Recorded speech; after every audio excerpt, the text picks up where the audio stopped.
in the heart of cowboy country where names like Dak, Zeke, and Tank reign and rule supreme. It's now time for some of the best high school football players around the country to take center stage in the house that Jerry built. Hello, everybody. Welcome to year 10 of the Blue Gray All-American Bowl, the class of 2022. Just moments away from kickoff here inside AT&T Stadium alongside former Cowboy receiver Jesse Holley. I'm Ryan Castle. Jesse, as always, great to be with you. Absolutely. Should be a fun one as we get the chance again to see some of the best high school football players in the country take center stage here at Cowboy Stadium. And you said it best, some of the best high school football from all over the country. So you're going to see a plethora of kids and a plethora of things from every state that you can name, from the East Coast to the West Coast. And all these guys have come here to play in Jerry's world, where I had an opportunity to play as a professional. Imagine how these guys feel as high school players, being able to chance to have one more high school football game in this great place that we like to call Jerry's World. And not just that, but have the opportunity here to be coached by former NFL players, former NFL coaches. Such a special opportunity, really what makes this game unique. Being able to play in an NFL stadium in that atmosphere, being coached up by these coaches. Yeah, absolutely. And when you're talking about having these former players, they're able to give these nuggets to these kids. They're able to say, hey, let me show you how things are done on the next level, because we've all experienced high school, college, and now the professional ranks, and be able to give that information back to these young players. And they take a small percentage of that and tuck that away and use that on their journey. They've become better players because of it. Should be a great time today. We're glad you're with us. A star's going to be born here at AT&T Stadium today. We're back with the kickoff right after this.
Ladies and gentlemen, please rise for the playing of our national anthem.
All right, the national anthem just concluding inside AT&T Stadium. We're just moments away from the opening kickoff.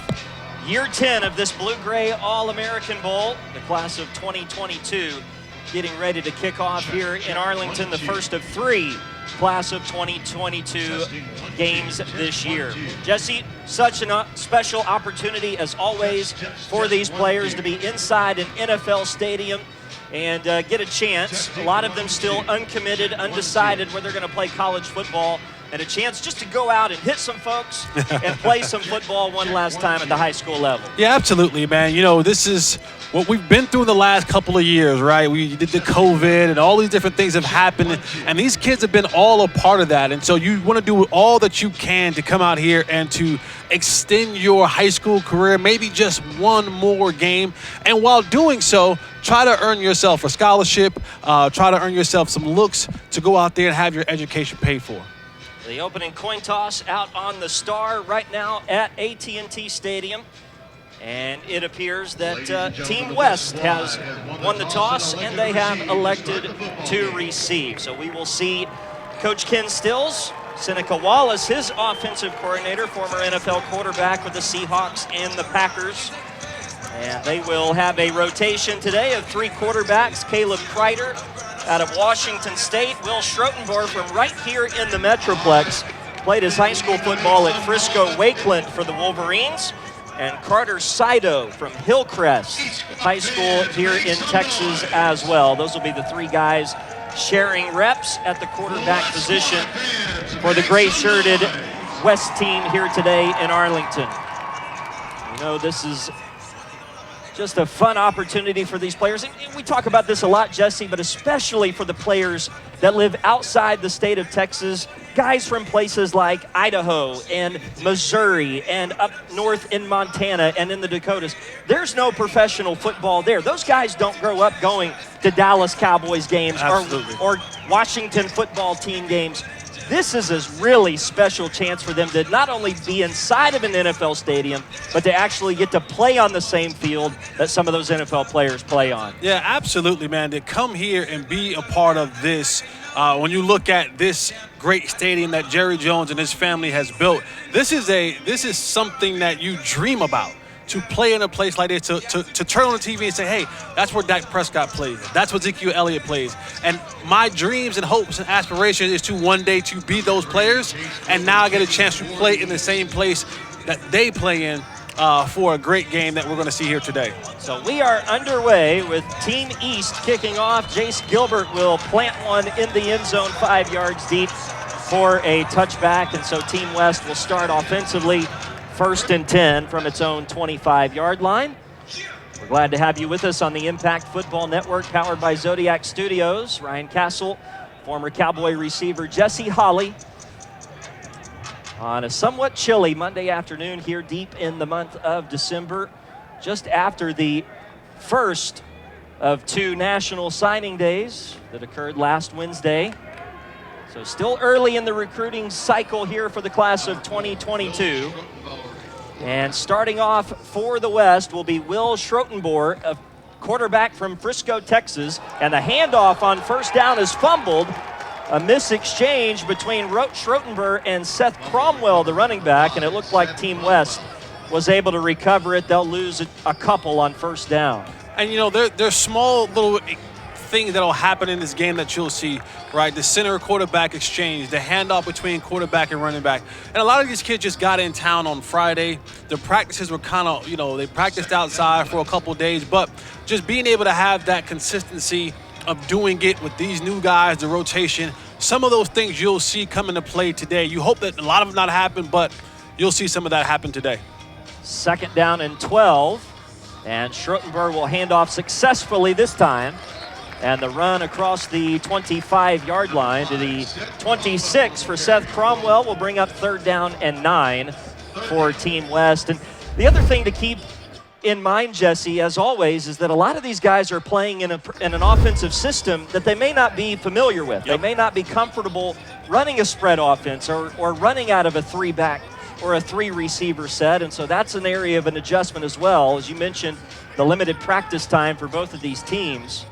over the last couple of days. 3rd down and 9. Schrotenborg will throw, and the pass is caught for a first down across the 35-yard line. And the catch is made by Mac Marconi. Actually, Savion Yokley. I'm sorry, Savion Yokley from El Capitan High School in California. And you see a good throw here by Schrotenborg to an open Yokley at around the 37-yard line. One thing for certain, two things for sure. While they may not play in certain offenses or do certain things or have that camaraderie, open receiver, quarterback, throwing to one another, that will always be a connection. It doesn't matter where you come from or how much you practice. And you saw that right on that last play for a first down for Team West to keep the drive alive. And on first down, movement up front. This will be a false start against Team West. Yeah, at the end of the day, football is football. Just get out in the backyard and say, hey, get open and I'll throw it to you. And that's pretty much what happened there on that 3rd down conversion. Run to the stoplight and turn around, I'm going to throw it to you. Run to the parked car over there, turn around, I'm going to throw it to you. And that's what you saw. But also you saw pre-snap penalties. And coaches at any level, high school, college, and pros, you hate pre-snap penalties because 10 seconds ago you just left the huddle and the quarterback told you the count we were going on. So on 1st and 15, here is a handoff. Martel Mora on the carry, and a nice job defensively by Team East to hold Mora to next to nothing there on that carry. They strung that play along well, and it'll go for a gain of just a yard.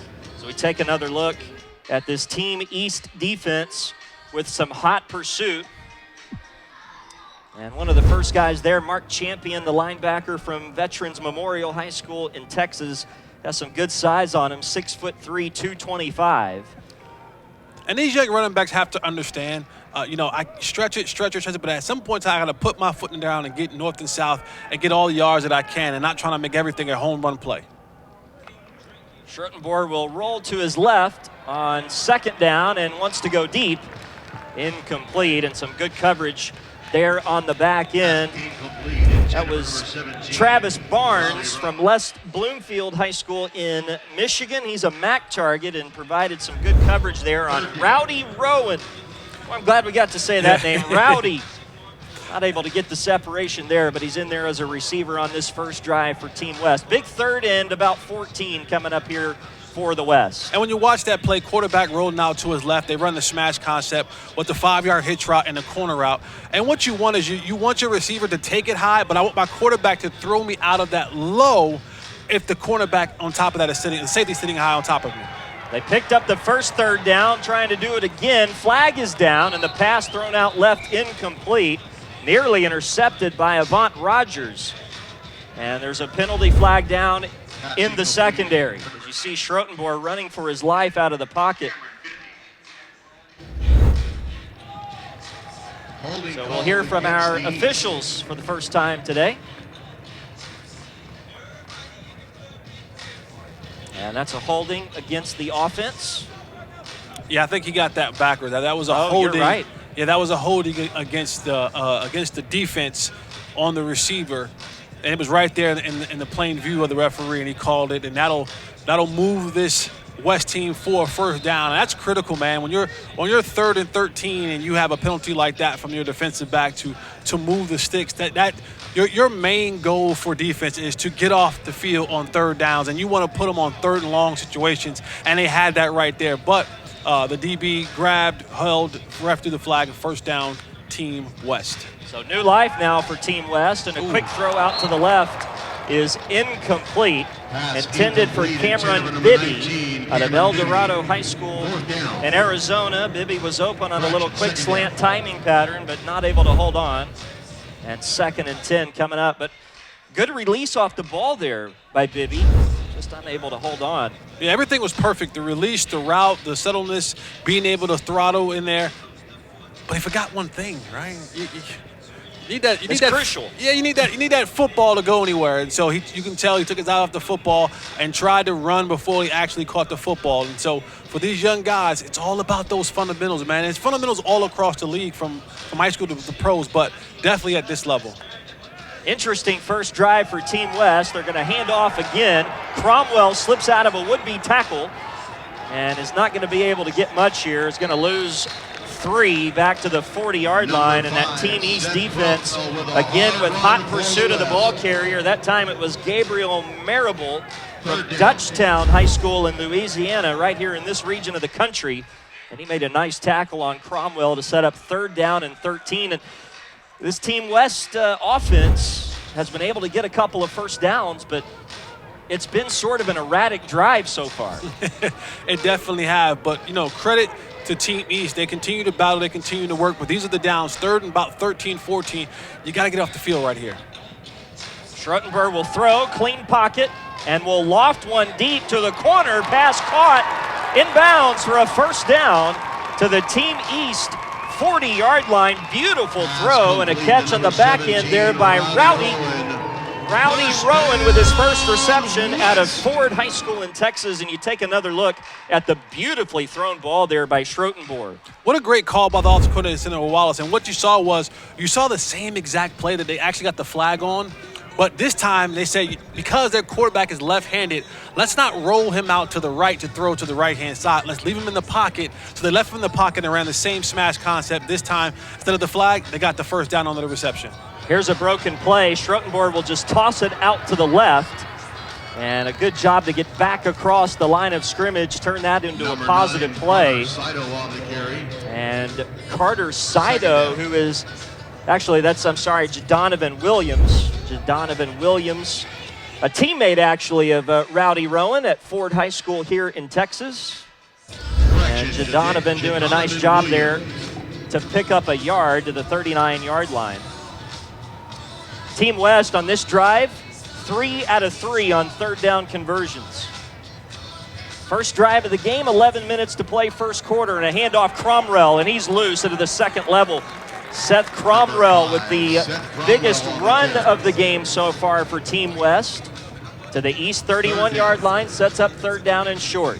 And what happens when you're able to have these extended drives, 6, 7, 8, 9, 10-play drives is, and Team East, their defense has been playing pretty well, but you get tired, you get a little restless, and now you're able to pop a big run like you just saw right there. So that's the importance of having long extended drives, that you keep your offense on the field, keep the defense kind of getting wore down a little bit, and now those runs that weren't happening are now happening. And here's another run up the middle, and a punishing run it is by Jaddonovan Williams, who lowered the shoulder on one of the linebackers. Actually, it was Cromwell on that carry. Seth Cromwell with back-to-back impressive runs. Cromwell out of Columbine High School in Colorado, a Mountain West target. And you see him just lower the boom on the linebacker there for the first down for Team West. Yeah, and that's always the great thing, punishing runs. At the end of the runs, are you going forward? Are you delivering the blows? And those are body shots that start in the fourth quarter, hurt you in the second, really hurt in the third, and put you out in the fourth quarter. And he's starting out with a good day today. Williams and Cromwell, the running backs. Deep drop here for Schrottenberg. And Schrottenberg will run it himself. He's got some good size as a quarterback. And he will gain about 5 to the Team East 15-yard line. Schrottenberg listed at 6'3", 215. And he picks up about 6 on that first down play with nobody open down the field. Team West all of a sudden, Jesse, starting to gather some cohesion about them offensively. And it's primarily been on the ground over the last several plays. They've got single coverage to the bottom of your screen. That's Cameron Bibby. Handoff, Cromwell left side, inside the 10, carries the stack inside the 5, and Cromwell to the goal line. Touchdown, Team West. That's a way to cap a 75-yard opening statement. Touchdown, Seth Cromwell. And when you watch this play, watch Seth Cromwell. He hits the hole, he gets through that. Look at those legs churning, taking guys for a free ride. He said, get on my back, I'm going to carry you into the end zone. And Seth Cromwell, he did that, capping off a 75-yard drive with a punishing, powerful run into the end zone. That's a great way for Team West to start out today. So the extra point now by Buzz Flaviano, and it is good. And it's Seth Cromwell to get the scoring underway this afternoon at AT&T Stadium. The running back out of Columbine, Colorado. And it's now 7-0 West. Back to Arlington after this.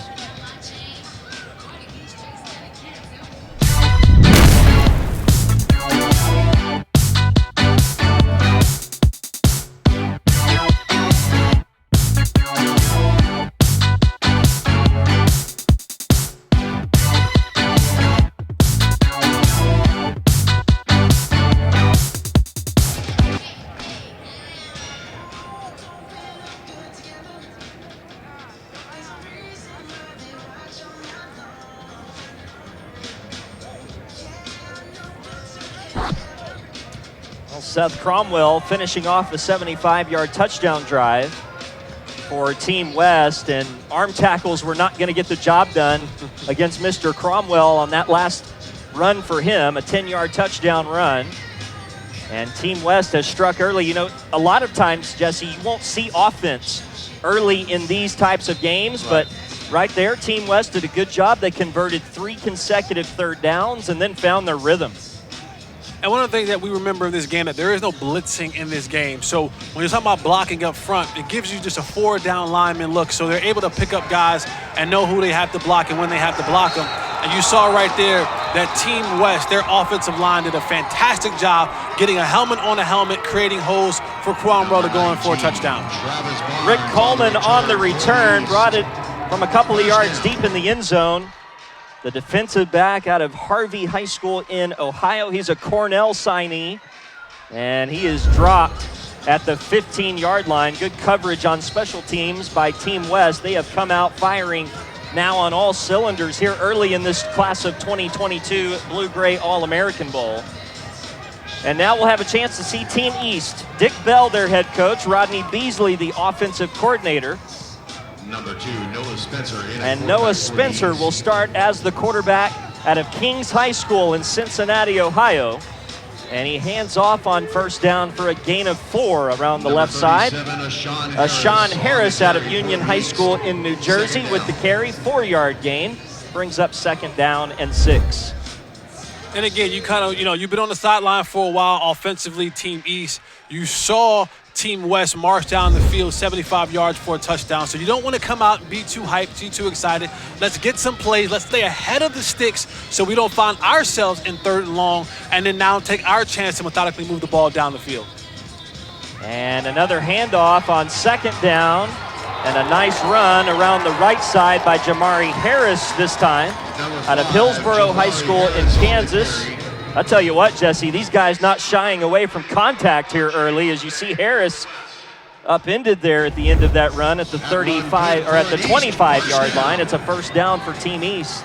I love it. I mean, football is a contact sport, and more, we see DBs less willing to come up and actually put their head into the little bit of the madness. So when you get a chance to see it at this level, it's kind of exciting because those guys, you see the passion.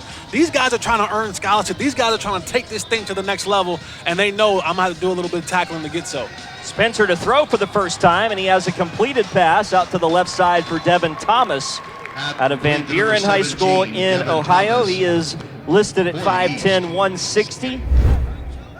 A little bit on the smaller side. Good slot receiver, and you see the catch and then the turn up field there by Thomas. Gain of 7 on first down. Yeah, there was a point in time in the NFL and across the landscape of football where short guys weren't really appreciated at receiver. And now you look across the guy, and Cooper Kupp is a guy who's under 6 foot tall this year and is leading the league in receiving yards, receiving catches, and touchdowns. So there's a spot for small guys at the next level. And here's a trick play by Team East. Coach Dick Bell and Rodney Beasley drawing something up there for Isaiah Griffin, a receiver out of Washington. And as you take another look here, lots of misdirection going on this play. Finally, Isaiah Griffin got the ball in his hands and was able to get away from a would-be arm tackle of Cade Wish, who wasn't able to bring him down for a big loss. Gain of just 1, though, so 3rd down and 2 coming up now for Team East. Spencer will hand off, 1st down and more, and this is Harris right up the middle. Good run. Actually, it was Thomas. Yeah, Sean Harris, number 37, out of Union High School in New Jersey, and that was some good point of attack blocking there by Team East. So we take another look. Good job getting out front by Jamari Harris, the lead blocker there. And now Noah Spencer as Team East tries to pick up the tempo, and that might have cost him a penalty here. We'll have to wait and see. There is a penalty flag down on the near side as Spencer gains about 9 on that run. Spencer on the carry. Quick little background on the running back of Sean Harris. He's actually from my hometown, Roselle, New Jersey, transferred to Union High School. And there's high school, as many other high schools have suffered, and we know this here in the great state of Texas, where their team was poised to go to the state championship, and 2 players tested positive on their football team. And there was a big protest and saying, like, hey, can we move the game? Can we do this? And what ended up happening was they had to forfeit their opportunity to go to the state championship and allow another team to go. And they missed their chance on becoming back-to-back state champions at Union High School. Their head coach at Union High School was my head coach when I was in school, my assistant coach when I was in school. And so to have that happen to these young kids, this is another reason why it's such a great game, because they have an opportunity to come out here and, again, extend that high school career maybe just one more game. Yeah, there's no question. And here is the aforementioned Deshaun Harris fighting hard for every inch and will be spun down at the Team West 36-yard line. And that is enough for a first down for Team East. Now, what a story is, well, you just can't imagine the heartbreak that goes through your last high school football game, and that being the state championship game. I mean, what a terrible taste in your mouth that that's the end of your high school career. But for this game to play the type of importance that it will for Sean in his life, and he'll be able to think about, no, it's actually that game. It was on AT&T Stadium turf that I played my last game. It wasn't because of COVID. It didn't rob it from me. Such a great story and very inspiring, and Harris playing well on this opening drive for Team East. Spencer back to throw, quickly across the middle. That pass is caught by Griffin. Isaiah Griffin, who ran the ball on the trick play a little earlier, this time with a catch for a first down to the 23-yard line.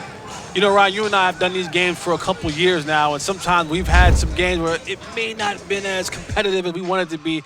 But this one has a feel of it's going to be one of those games where whoever has the football last will probably be the winner of this football game, and we like those type of football games. Nice play fake by Spencer here. Throws it out into the right flat. Pass caught by Stowers.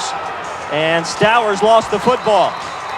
Team West believes they have recovered it.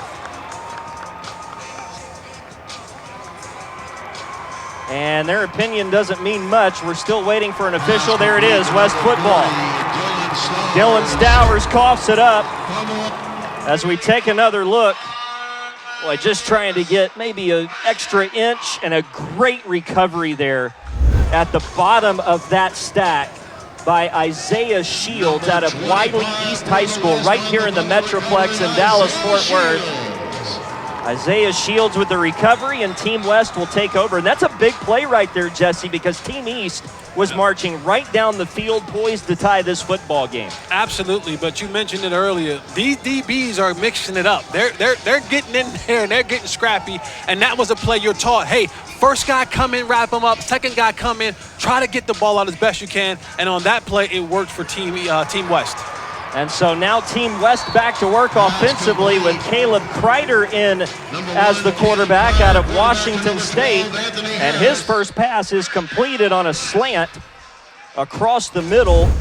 Anthony Harris with the catch out of Smoky Hill High School in Colorado. Lots of Colorado kids in this first of 3 class of 22 Blue-Gray All-American Bowl. And a nice catch there by Harris for a first down up to the 38-yard line.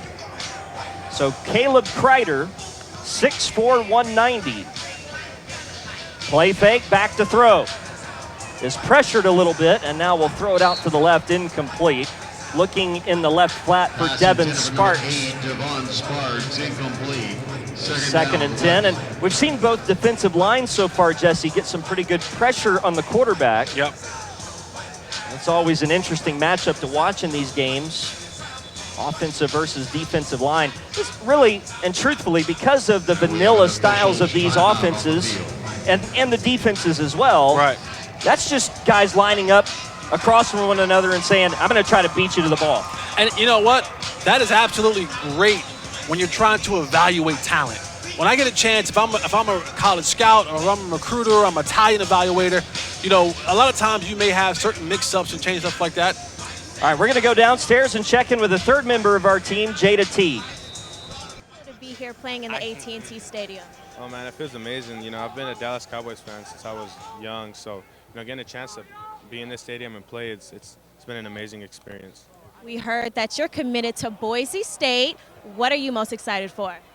Oh man, I'm ready to get up there and get after it and start working hard. You know, it's been a dream of mine to play at the next level.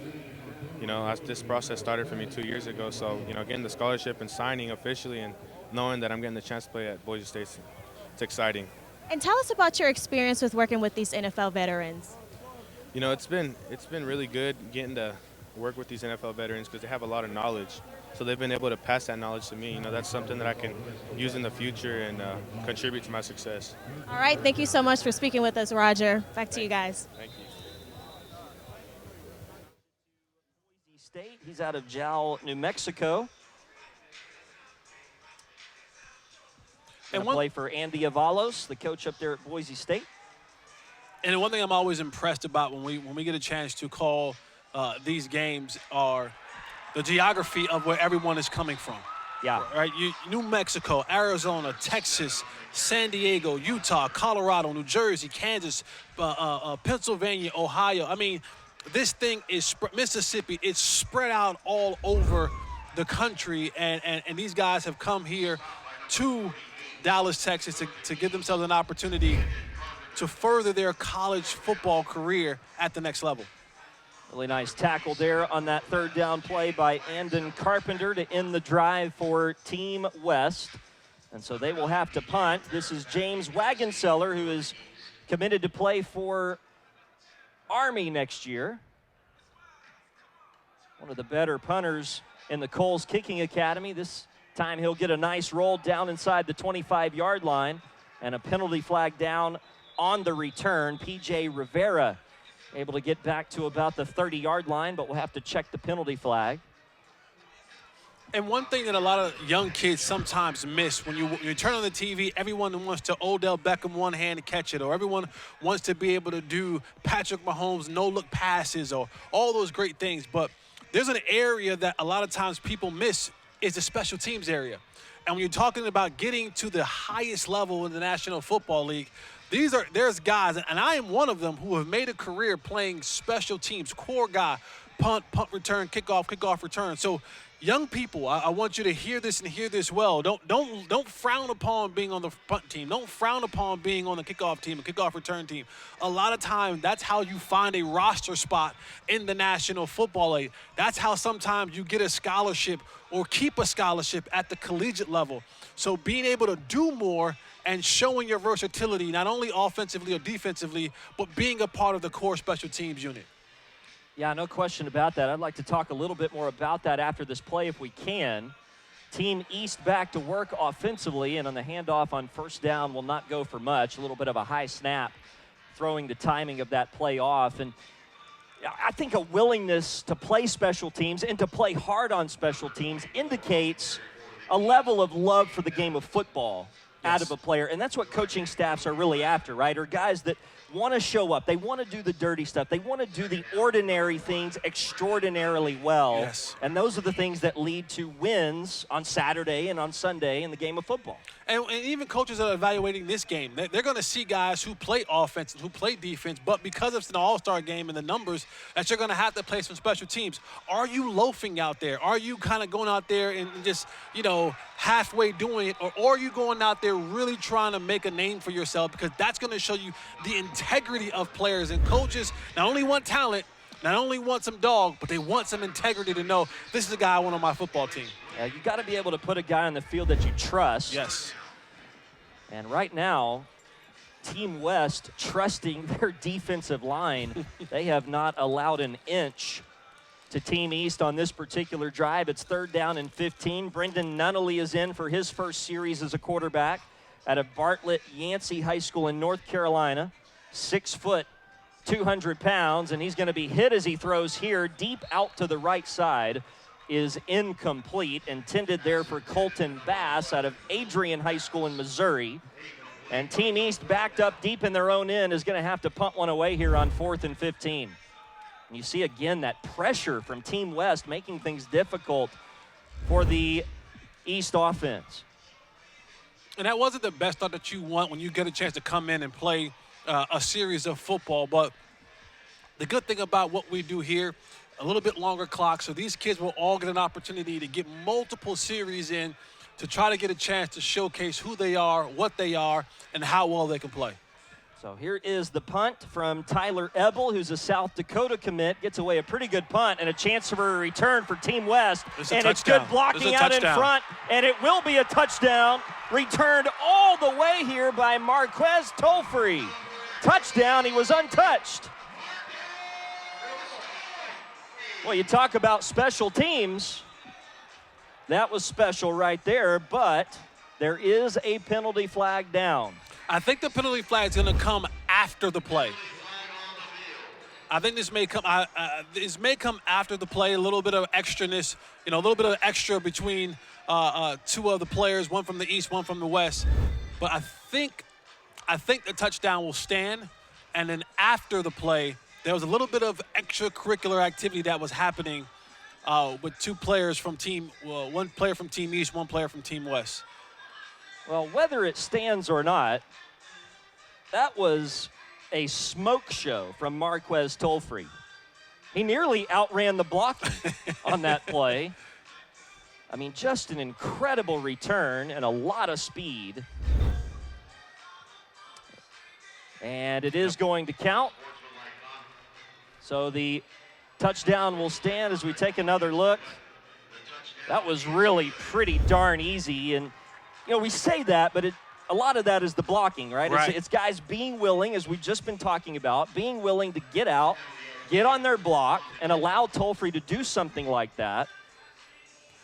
And it's even more uncommon because we're talking about it being an all-star game, right? Yeah. Because you want the glory to say, I took a punt return back for a touchdown. But again, none of that happens if you don't have guys willing and able in an all-star game to sacrifice themselves and their bodies to give good blocks for you. And he put his foot in the ground and got upfield, and you saw that Marquise, that's all you want. Coaches tell you in the heartbeat, like, hey, don't do all that dancing around. Catch the ball, get full. Because a 10-yard gain is a great thing on a punt return. 4:52 remaining in the first quarter. It's now West on top of the East, 14-0 here in Arlington.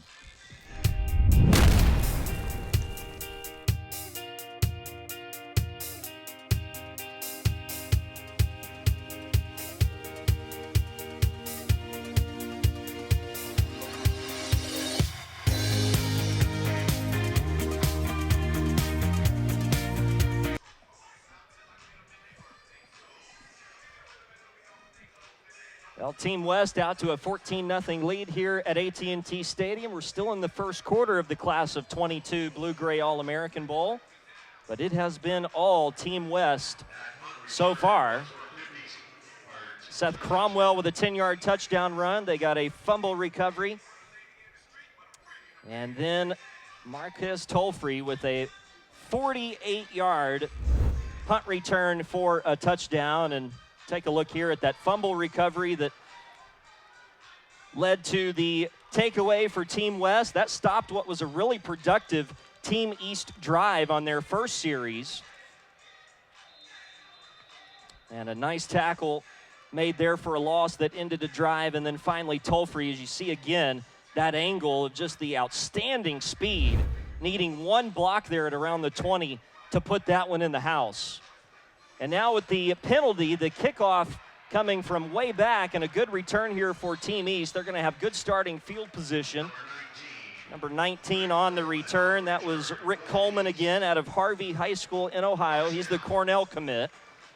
And so Team East down 2 touchdowns, 4:45 left in the first quarter, starting at its own 35-yard line. Well, if you're Team East, Coach Dick Bell, Rodney Beasley, the offensive coordinator, Got to sort of put out the last 5 minutes or so of this football game from your memory, try to get back to what you do well. And we're going to have an illegal substitution here. Somebody was not supposed to be in that rotation, and so they had 12 men in the formation, which will move them back to the 30. A lot of these kids sometimes, again, you got to be able to pay attention and focus on this one. We had a guy who thought they were actually on defense when they were actually on offense. And so you got to have guys pay attention to what's happening and what's going on and be locked in and engaged into the game.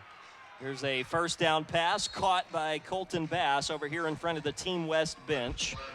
And Bass will get to the 37-yard line. Gain of 7 to bring up 2nd down and 8. And that's a new level of lack of focus, I would say. A lot going on. There's a lot happening, a lot going on right now. Guys are in these different packages and these different groups subbing in out. Some of these guys, might try to play a little both ways a little bit, but, you got to be locked in to know, hey, we're on offense, not defense. There's not much you can do after that. Just smile and say, yeah, it's my fault. There's a pass caught and a big hit at the end of that play. Holding on for the reception was Darius Shipley. No, incomplete. They rule it incomplete. So they ruled that Shipley was not able to hold on. Well, that was a big hit at the end of that play that lodged that ball free. As we take another look, that's just great technique right there. Yeah, Marquise Anthony comes in there, and what you want to do, if I can't make the pass break up, I want to try my best to dislodge the ball from the receiver. And he came in, head across the bow, lowered the shoulder in there, and dislodged the ball for a pass breakup for his defense. So Noah Spencer now across the middle, and that pass will be ruled incomplete, but it was nearly intercepted there. Monty Phillips was the guy closest to that pass. And so Team East will go 3 and out. They're going to punt it right back here to Marcus Tolfree. This did not go well for them last time. Let's see if they angle it away from him this time. 4:17 remaining in the opening quarter, and Team West is in control here in Arlington. When we talk about the nature of this game, this will be the last high school football game for these players. Nobody wants to leave this game a loser. No. Everybody wants to win this, coaches included. There's a healthy rivalry among the coaches here in the Blue-Gray All-American Bowl. This punt will be angled towards the sideline and go out of bounds, so no chance here for Tolfree to return this one. That's a smart play by the special teams coach. A guy just burns you for a 40-yard punt return. The next time, I'm not going to give you a chance to get me again. I'll kick that thing out of bounds and I'll make you go 80 yards for a touchdown and see if we can make some stops there. You take a look at some of the Team West players down on the sideline, all smiles right now, up 14-0 here at AT&T Stadium in Arlington, and they are back to work offensively. And now Carter Sido will get his first crack at it as the signal caller for Team West, the 6-foot, 185-pound senior from Hillcrest High School right here in Texas. Will open with 3 receivers in this formation. And some miscommunication there, trying to hand it off. Nobody in the neighborhood, and Sido will get to the sideline, back to the line of scrimmage for no gain. Tackled on that play by Tyree Sims out of Parkway West High School in Missouri. And being up 14-0, which Team West is right now, you and I have been around long enough to know, and we've seen enough of these games to know, that's not a safe lead. No. We got a ton of football left in this game, and we both know that being up 14-0 right now is not enough. There's a ton of football left, and so they have to continue to go out there, Coach Wallace and his offense, and try to put more points on the board because 14 is not a safe lead in this type of game. So 2nd and 10 from the 20. Sido with a deep drop. They set up the screen to the right, and that pass is caught by Isaiah Rodriguez. And Rodriguez, with a little bit of blocking out in front of him, will get across the 25-yard line. Rodriguez out of Bishop High School in Texas, 5'9", 160 pounds. And it will bring up 3rd down. they lost a lot of yards in the first down mix-up that they had with the quarterback and running back, and they got a large chunk of that back now. And it's put them in a great position right here, 3rd and 3, 3rd and 4. That opens up the playbook for Seneca Wallace to call many different things. We'll see what he dials up right here and see if he can extend his drive with the first down. Team East would like to get their defense off the field. And a lot of congestion in the backfield. Sido is going to be taken down. And so 2 out of the 3 plays on that series for Team West come to an end because of some miscommunication on the play call. Again, sort of to be expected in a game such as this. These teams had only 3 hours of practice each of the last 2 days. And as you and I both know, Jesse, that's just not enough time to install an entire offense. And so right there you see the fruits of that. Punting time here for Team West. Back in punt formation is James Wagenseller, who is headed to Army out of Poway High School in California. And he gets away a nice booming punt that will take a Team West bounce inside the 25-yard line, all the way down to the 24. So a good punt. 49 yards without a return there by Wagenseller, who is committed to play for Army. And so Team East will get it back, exactly 3 minutes remaining in this first quarter. And if you're Team East, you're just looking for anything offensively to try to get you into a rhythm. You just haven't been able to really get into the flow of the football game yet. Brendan Nunnally will get another crack at it here as the quarterback. And this is what you hear from coaches. Hey, I got to just get some easy completions, right? Some smoke routes, some stop routes, some slants, something where I can just get some sort of momentum going forward. Give myself an opportunity to stay ahead of the chain. Because what you don't want to happen is that you don't want to keep getting bogged down. You want to try to find ways to get your quarterback and your offense some of the easiest throws that they can, just to get some momentum going so that you can now matriculate this ball down the football field and hopefully put a drive together of 5, 6, 8, 10 plays and score some touchdowns. And again, we're not trying to make excuses for the players, but the full story needs to be told. You know, one of the other things that really makes getting into the rhythm of the game more difficult is you're not playing every series, right? You're alternating with guys. You're not seeing the football field as much as you would in a normal football game, and guys just aren't used to not having that sort of rhythm and having that opportunity to come right back on the field after I get a 3 and out. Well, let me try to get my rhythm about me and get into the flow of the football game. You just don't have a lot of that. It's really kind of like what we were talking about earlier, almost more of a playground scenario where I'm just going out and I'm playing on instinct. Yeah. You know, and trying to make a play. Timeout was called by the East, by the way, so they're down to 2 timeouts here in this opening half. And they're trying to get things set up now for Brendan Nunnally out of North Carolina. First down East. First down from their 24-yard line. 2 running backs in the backfield with Nunnally. And Nunnally will throw on first down. Quick throw to the right side. They wanted a double pass there with Griffin. And instead, Isaiah Griffin will try to get what yardage he can, but it really did look like there, Jesse, Griffin was getting ready to unleash that football. And we know from times past that that Team East, they always keep a trick play or two, up their sleeve, and they try to unleash those when they possibly can. And sometimes when you're trying to get some momentum, you're trying to build something, maybe a trick play might be something that kind of gets you over the hump and gets your team rolling downhill in a positive direction. We're going to see a lot of those over the next couple of weeks in the college football bowl season, I'm sure, but get an early taste of that here at AT&T Stadium. And 2nd down and 9 after Griffin gained just a yard. Team East setting up from its own 25-yard line. Still plenty of time on the play clock here. 15 to snap it for Nunnally. He'll hand off, and a good running room on the left side, and a first down and more across the 40. Good strong run and good point of attack blocking. P.J. Rivera out of Vela High School here in Texas got a little seam and a first down up to the 42.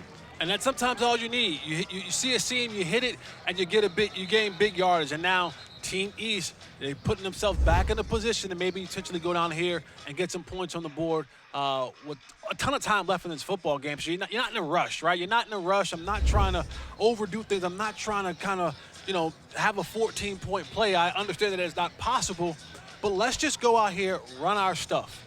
Let's do what we do. Let's block it up. Let's hit the hole. Let's make the plays. And you saw P.J. Rivera do that right there on that last run, getting Team East out of their territory and closer to plus territory on near the 50-yard line. Ian Nelson is the other running back right now for Team East. He's out of Capital City High School in Missouri. And the officials trying to sort something out right here. There's been a lot of delay in between these plays. The play clock is not running right now. And now the referee down there in the white hat wheels the arm around and says, let's get it going. Team East first down after the 17-yard run by P.J. Rivera. And they've got 10 on the play clock. Nunnally looking to his wristband for what the play is. 3 on the clock. And they didn't get it off.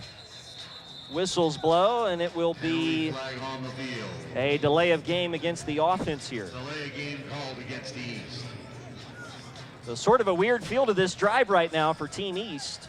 They've had a couple of nice plays. They've moved the ball out to their 42-yard line, but they still are not quite in that rhythm that you'd like to see. Yeah, and pre-snap penalties don't help that at all. When you're trying to build this rhythm and you're trying to get yourself, ahead of the sticks and move the ball down the field, having a delayed game, there's 4 or 5 clocks around that you can look at. Being able to get the call in, communicate to your team, get to the line of scrimmage, and run whatever that play is what you have to do because you can't take pre-snap penalties. Ian Nelson will get the carry behind the right guard out of Capital City High School in Missouri. Will get back to the 41-yard line. So a gain of 4 there. Isaiah Griffin, the receiver, giving him a block out there on the edge. He's out there along with Ethan Sprinkle right now from Crooksville High School in Ohio. And you take a look at the nice point of attack blocking there by Team East. The tackle finally made by the West's number 76, Trace Williams Mitchell out of Columbine High School in Colorado. Nearing the end of the first quarter here in Arlington, 14-0 Team West. Seth Cromwell with a 10-yard touchdown run. Marquez Tolfree with a 48-yard punt return for a touchdown. And now 2nd and about 11, and Nunnally will go back to throw across the middle. Pass tipped again, and intercepted. Great concentration, and the interception by Caden Donovan. Boy, what a play off of 2 tips. As we take another look, not 1, not 2, but a 3rd Team West player comes in, and Donovan able to get underneath it for the impressive interception to end the Team East drive. Nelly used to have a song called Tip Drill. Now, his tip drill may have meant something different, but this tip drill kind of has the same result. You end up getting the ball back for your football team. And, coaches tell you all the time, hey, if I can't get my hands if I can't get to the quarterback, or if I'm dropping in my zone, put my hands up, make him have to throw around me or over me. And if I can tip the ball up in the air and another guy tip the ball up in the air, that should then have 11 guys rallying to the football. You saw that right there for the interception on Team West. We take another look. Just incredible concentration by Donovan. And Jesse, that's just not something you can teach. That's just a nose and a knack for the football that is instinctive to a player to be able to make a play like that. Yeah, absolutely. And of course, when you're playing safety, you're playing DB, you need to have a knack for the football. And when that thing gets tipped around a little bit, you want to make sure that you're in the vicinity to go out there and make an interception, because those are big money plays right there when you're talking about getting an interception. We've got a stoppage in play right here. The 2 head coaches are out talking with 2 of the officials, including the referee and the umpire. Dick Bell and Ken Stills, the respective coaches in this game, as you see there. And somebody doesn't appear to be too happy. And I've been watching this interaction go back and forth between the 2 head coaches, Dick Bell and Ken Stills. And I think what it's coming down to is in this game, you can only play a certain type of defense. And so I think that the back and forth between it saying, hey, he's playing more guys close to the line of scrimmage or blitzing or doing so on and so forth. So there's been this constant argument going back and forth about they aren't playing the proper thing. They aren't playing the proper scheme that we're supposed to play by game rules. And so the two head coaches are going out there and they're having words with one another. Well, that conversation is over. I'm not sure it resolved anything, but it's over. And so now we're back to play. But this goes back to what you were saying earlier. This isn't nobody just wants to lose this football wants game. to lose it. Nobody, period. Nobody wants to lose. And so you see coaches arguing and fighting because they want to go out there and they want to win this football game. And they, every blade of glass. I want to defend every blade of glass when I'm on defense, and I want to use every blade of glass when I'm on offense. And so whether that's offensive coordinator, defensive coordinator, the head coach, everyone's out here fighting for every blade of grass. Well, and right on cue, Jesse, Seneca Wallace, the offensive coordinator for Team West, irate at the offensive backfield for Team West at not being able to get that play off. They had to call for timeout, their first of the half, to avoid a penalty. And part of that's because we just had a break in the game, right? You had stoppage. The two head coaches are talking things out. But while they're doing that, the two teams were on the sidelines with their coaches. And I'm sure that Coach Wallace was giving instructions to his team. And then you go from being on the sideline to at the line of scrimmage, and you can't complete what I just told you. That can be frustrating for any coach at any level. So after the second takeaway by the Team West defense, it is now Seneca Wallace's offense out there. Carter Sido, the quarterback, will hand off on first down, and a good strong run behind the left tackle up to the West 45-yard line. A gain of 6 for Payne Plaster, number 7, out of White River High School in Washington. I like that name, Payne Plaster for a running back. Payne That's strong. Plaster. Like, you can be a running back or a linebacker, DN, and your name is Payne Plaster. I like that. That's a football name. Yeah, that's a football name. That's first team, all blue-gray bowl names right there. First team, name team, am I right? Yes. Here's second down and 4, and again the handoff to Payne, and Plaster will get to the 47. So here comes third down. 2 to go for Team West as we come upon the end of the first quarter here in Arlington. But a lot of stoppages, both teams having to call timeout prior to plays to avoid penalties. We've had some conversations between the respective head coaches, and we've had 2 touchdowns, both by Team West. A Seth Cromwell touchdown run, a Marquez Tollfree punt return for a touchdown. And this should be the final play of the first quarter. Sido will hand off to Plaster. Actually faked the handoff, kept it himself, and Carter Sido fights to get into Team East territory. He moves the chains on third down and short. And when we come back for the second quarter here in Arlington, it'll be Team West ball in East territory with a first down and 10 and a 14-0 lead when you come back.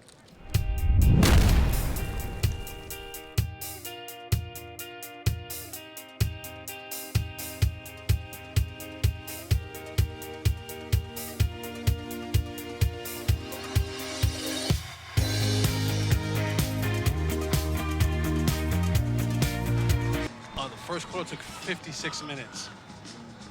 We started at 1, right? Yeah. It's 1:50.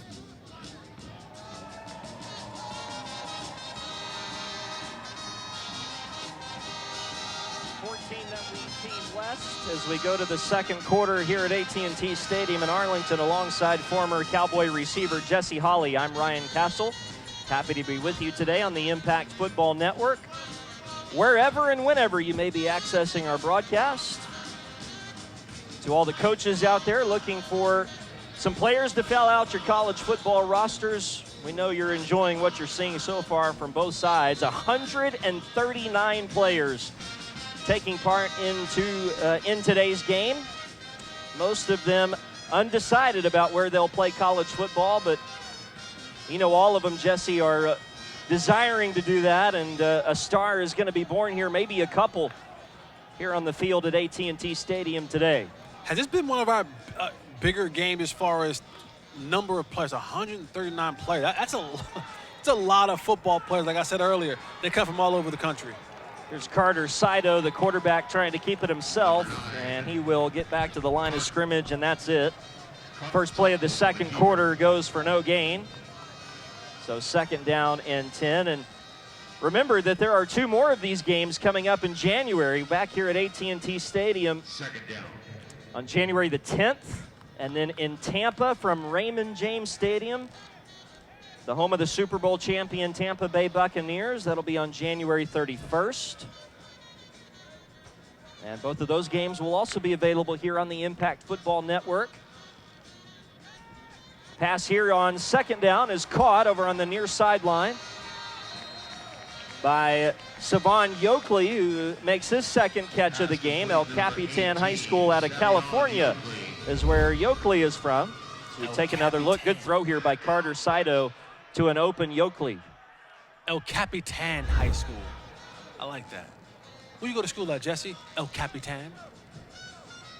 Played football at El Capitan. I was a state champion at El Capitan. I really feel like they have to be good at football. They have to be good. You can't be called El Capitan and be 3-7. That's a good point. You got to be winning 8 football games a year at least if you're El Capitan. Here's third down. Play fake. Saito rolls back to his left and is going to be sacked. Right at the top of the star, wrestled down on the play. It was Blake Castile out of Maryville High School in Missouri who puts an end to the drive. And here's what I love. This is the sweet science of football, and it's so easily done, but sometimes so easily forgotten about. Discipline. Stay home. Read your keys. Because if he didn't, if he would have went out there and Blake Castile would have not read his keys and not stayed home, that would have broke around the corner for a large game. But he stayed at home, he read his keys, and he got his team off the football field with a huge sack, and now they had the punt. And it's a really nice punt here. Once again by James Wagenseller, and a nice play to kill the ball inside the 10 by Trevin Hull. However, there is a penalty flag that is going against Team West here, illegal procedure on the punt, and that's going to wipe off what was a really nice play there by Team West. And my special teams coach, Super Bowl winning special team coach Jody Camillus would always tell you, nothing good happens when you have to punt twice.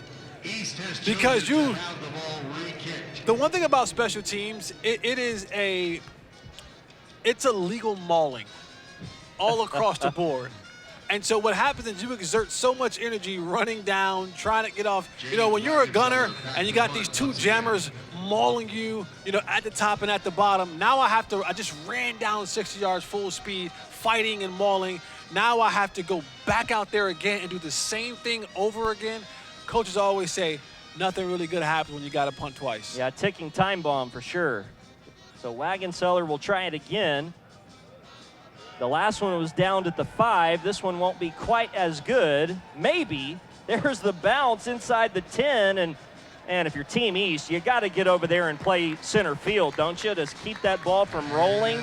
It rolls all the way inside the 10 down to the 7-yard line. Yeah, when you have plays like that, coaches teach, hey, put your heels on the 10-yard line. Anything ahead of you, you fair catch it if you have to, or you return it if you can. If you have to take a step back, you let it go. You find the nearest guy to throw a block and let the ball potentially roll into the end zone. That wasn't executed very well by Team East, and now, what do I know? No, good things don't happen twice. They're back at the 6-yard line this time instead of the 5-yard line. And so Team East will have a lot of real estate to work with in front of them. They're going to hand off on first down. Jackson Graham gets his first carry of the afternoon from Seneca High School in Missouri. And Graham with a nice carry out across the 10 up to about the 12. Gain of 5 brings up second down and 5. And you know, Jesse, that I'm an Aggie of Texas A&M, and so I pay close attention to a lot of the things that Jimbo Fisher says. And he had an interesting comment about special teams and about punt returning midway through this season. Another handoff here and a nice carry up the middle here for Jace Wilkins from Swansboro High School in North Carolina. He gets a first down for Team East. He said they basically tell their guys, listen, I don't care if it's at the 5-yard line. You go back there and catch the ball, because nowadays the punters, with the ability that they have to spin that ball dead, it'll be down at the 1. Right. And once you have to run a play from the 1-yard line, a lot of bad things tend to happen. And so a second down coming up here for Team East. Noah Spencer, the quarterback right now. And he's going to hand off once again, and a nice run by Wilkins. Another first down for Team East. And right now, Team East methodically moving its way down the field, primarily on the ground here, Jesse. They've got the ball up now to their 41-yard line. 2nd and 5 coming up. And another handoff, and Wilkins, with some good point of attack blocking, will get up to the 50-yard line for another first down. Sean Harris that time got the carry out of Union High School in New Jersey. He had some meaningful carries early for Team East. And we have a shaken up player at the end of this for Team West. That's Jay Syfor, who is a little bit worse for the wear after that last play. Just underway in the second quarter here in Arlington. 14-0 West.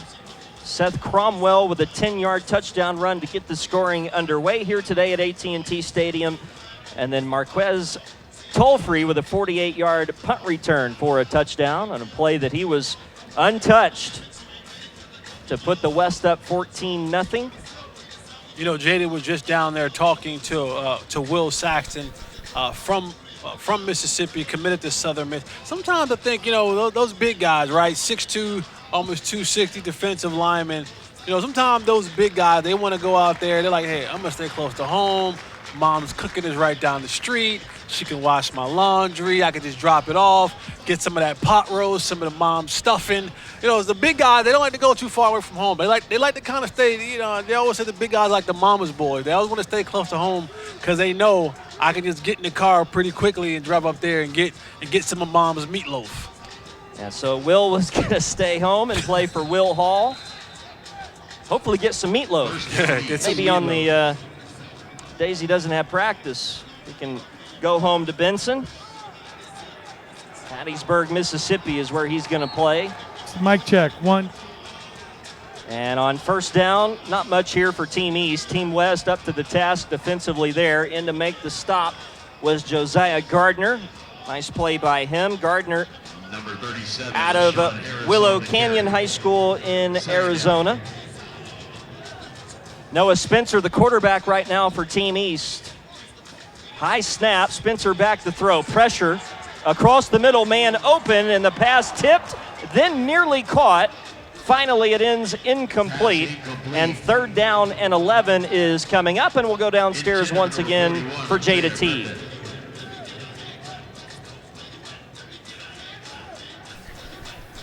Third down.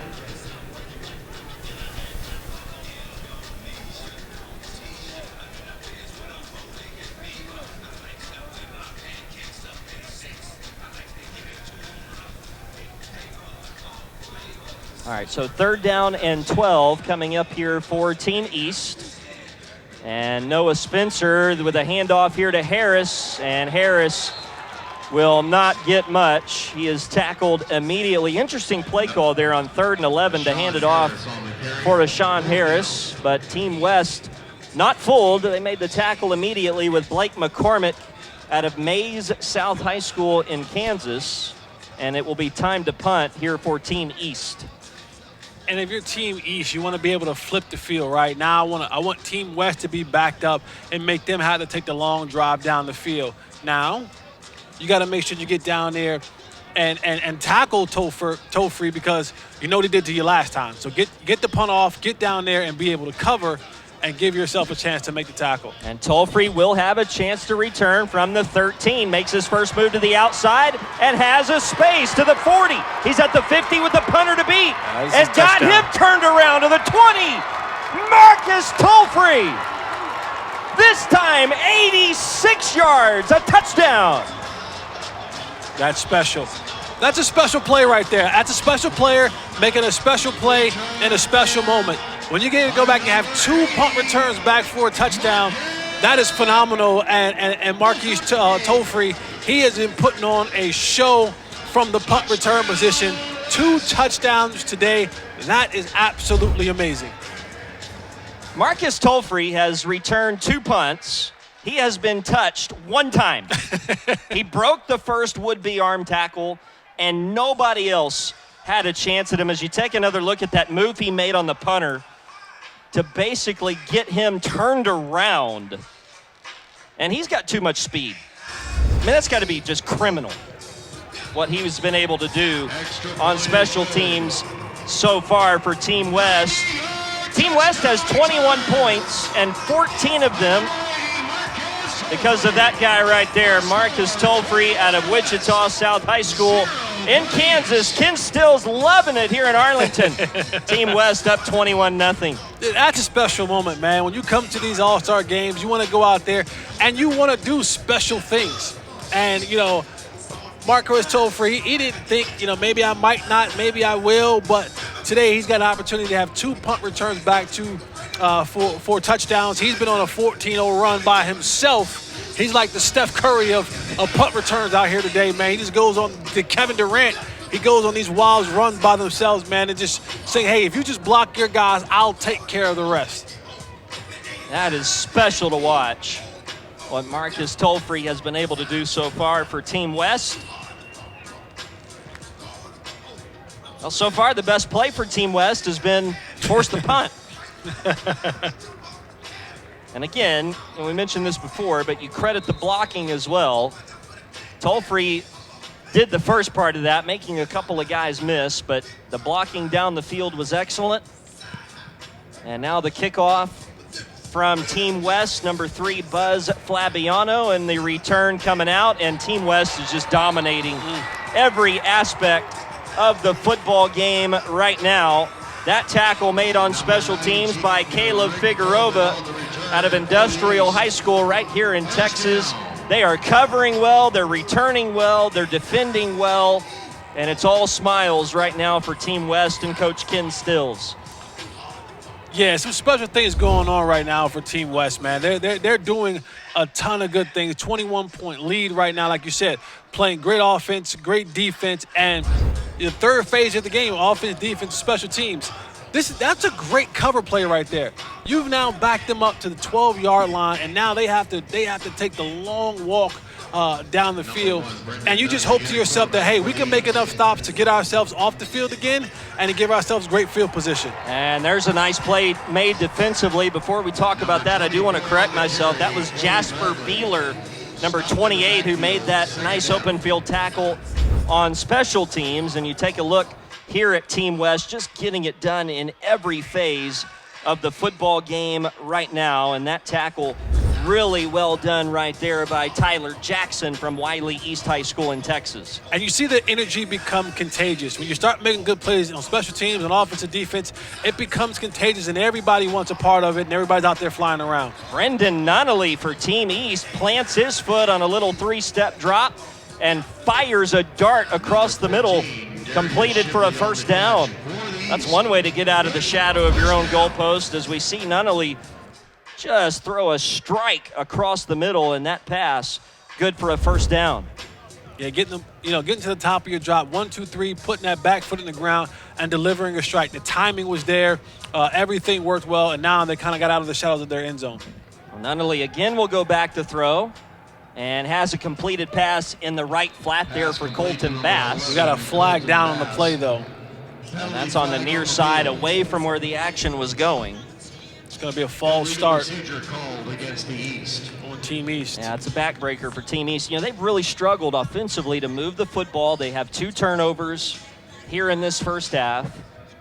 And so when you get a positive play like that, Jesse, you want it to stay positive. But it's almost like, you know, you'd rather that penalty come before the snap, because now you've got the added sense of, okay, we got a penalty, but it also wiped out what was a positive play on first down. We're trying to get forward, keep ahead of the sticks. And now they're looking at 1st and 15 back at their own 18-yard line. 9.5 to go here in the second quarter. Nunnally again will throw, and pump fakes into the flats. No receiver was on that side of the field. So that was sort of interesting to watch as Nunnally kept it himself and got back to the original line of scrimmage to set up 3rd down and 10. Yeah. Or I beg your pardon, 2nd and 10 coming up. That was a 1st down play after the penalty. It's got to be pretty wild when you're a quarterback and you drop back to throw and nobody's looking at you to catch the pass. You got to pump fake it and head the other way as fast as you possibly can. My favorite is the play action fake with no running back in the backfield. This is a bad snap. It gets by Nunnally, and he just falls on it. Back at the 10-yard line. This is a drive killer right here for Team East. They are going to lose 14 yards on this errant snap of the football, and it's going to be 3rd down and 24 to go. I think the one positive out of that play, and it'll go overlooked, but the snap is wild, and Nunnally gets back there, and he just says, I'm going to get on the ball. Some guys will try to pick it up, try to run with it, try to make a play, and then they fumble it again, and now it turns into either more of a loss or the defense recovers it for a touchdown. So him being able to have the wherewithal and the composure to say, oh, bad snap, let me get back here and just get on the ball and live to see another day. Nunnally will throw here, and that pass incomplete. That was intended for Caden Hampson, the 5'9" receiver out of Helios Catholic High School in Missouri. And you're right, Jesse, you look at the stat sheet, that goes down as a 14-yard loss against Nunnally, right? It's a loss on the play against him, but it really was a positive play that he made for his football team. Obviously, the errant snap, not his fault. And he kept the possession alive, did not allow the defense to recover it, or worse, return it for a touchdown. And so now, best case scenario for Team East, they'll punt the football away. But I don't know if that's the best case scenario because you got to punt the football away to. Is it better just to go for it here? I know 4th and 23 from your own 10. I don't know. Kick it out of bounds. It's high. It's angled away from Toll-Free. It will take a nice Team East bounce. And this, at the end of the day, is a pretty nice flip-flop punt that will be downed at the 41-yard line. So you're talking about a 49-yard punt, that time with no return. First down, Team West. Any punt that resulted in not being in Toll-Free's hands is a great punt. He could have punted it to the hot dog stand. Like, he literally could have punted it to the Gatorade water coolers. He could have punted it to Jada Teague down there on the sideline. Any punt that did not put the ball in number 80, Toll-Free's hands, was a great punt. That would have all resulted in a high five on the sideline. Absolutely. Good job, son. So first down for Team West, leading 21-0, just over 8 minutes remaining here in the second quarter. And for Team West, they will hand off on first down. And a good, pretty strong run. It's only going to go for a yard, but it was way more impressive than that. As a dog pile ensues at about the 42-yard line. For Team West right now, Will Schrotenboer back in the game, the left-handed quarterback with good size out of Frisco. He's 6'3", 215 pounds. And he was the guy that led Team West to its opening drive touchdown that was capped off by Seth Cromwell back in the first quarter, a 75-yard scoring drive. Slot to the right here for Schrotenboer. Play fake. And is going to escape out of the pocket. Lob it downfield. Has a man open. Pass is caught. Running free, Anthony Harris into Team East territory. Harris with the catch. And a good job by Schrotenboer to keep the play alive and find him down the field with a little touch pass. Yeah, that's great quarterback play right there, is that, you know, the pocket breaks down, I roll out, but I keep my head upfield. And for the quarterback and the receiver to understand, and this is honestly, it's a universal known, kind of thing. Hey, quarterback scramble, we're going on a scramble drill. Widest receiver, you turn upfield and get up the field, and the quarterback and receiver was on point, on key, and was able to go out there and make a huge play for Team West, getting them close to, on the fringe of the red zone for them. They're at the 22-yard line, and they'll hand off to Seth Cromwell. This is his first carry since that opening drive, and Cromwell with a strong gain inside the red zone now for Team West to the 17-yard line, and a gain of 5 for the running back out of Columbine High School in Colorado. He's a Mountain West target, and my guess is that by the end of this day, he'll have a couple of more phone calls to answer from some college coaches ready to get somebody good like that in their backfield. Absolutely. Those Mountain West games, man, when it gets cold up there, you want to be, it gets windy and gets, you don't want to throw the ball around the field. You want to be able to hand the ball off to a good running back who's going to get tough yards. And we've seen Cromwell today get some really tough yards on his early touchdown, keeping the legs alive and driving the ball into the end zone. Schrotenborg keeping his eyes downfield, now reverses back to his left and will get out of bounds at the 20. Now that's going to be a loss on the play of about 3. So a good job by the East defense downfield, nobody open for Team West, and then Schrotenborg just having to basically eat that play and go out of bounds for a loss of 3. A 54-yard, 3-yard loss. He ran one side of the field, this side of the field, 3-yard loss. That's a lot. That's 54 yards for a 3-yard loss. It's a lot. Just throw out of bounds. Just throw that thing right out of bounds and save yourself the trouble of exhaustion this next play. So now 3rd and 6. Schrotenborg in the gun, back to throw. Pressure comes from his side, and they dump off the screen. Nice play. And down to about the 12-yard line, very close to a first down for Team West. That's Donovan Williams out of Quinlan Ford High School here in Texas, and that's a really good play design and execution there by Team West to get the first down. Yeah, allowing teams aggressiveness, right? Because everyone wants to get upfield, get the quarterback, brace, contain. And the thing about screen plays is you got to make sure that the big guys don't get down the field too far before I release it. But also for the running back, make sure that I am visible for the quarterback to throw it to me. I don't want to get lost in the shuffle of all the big guys and he can't see me, but make myself very visible for the quarterback to see me. They did that. First down, Team East. Cromwell's the running back now behind Schrotenborg, and a penalty flag is down. Excuse me, Team West. That'll be against the Ken Stills coached West team. Check. So first down and 15 now, back at the 17-yard line. Team West will huddle up. Just under 6 minutes to play here in the first half. It's been a good one so far. Marcus Tolfree has stolen the show here at AT&T Stadium with 2 punt returns for touchdowns. And on 1st and 15, Schrotenborg with a pump fake, and that pass intercepted. Trying to find a receiver across the middle, and one of the linebackers for Team West had other ideas. Team East Cole Stump out of Helios Catholic High School in Missouri just plucked that out of the air for the East team, and he got the interception to put a halt to that drive. Yeah, when you get down here in this red zone area, you get into this condensed space, guys aren't really having to cover a lot of space because there's nowhere to go. And so now your eyes are so critical and so key when you're a quarterback, because if you start staring guys down, linebackers and safety start moving in there, and he stared that route down, and sure enough, Stump stepped right in with the interception.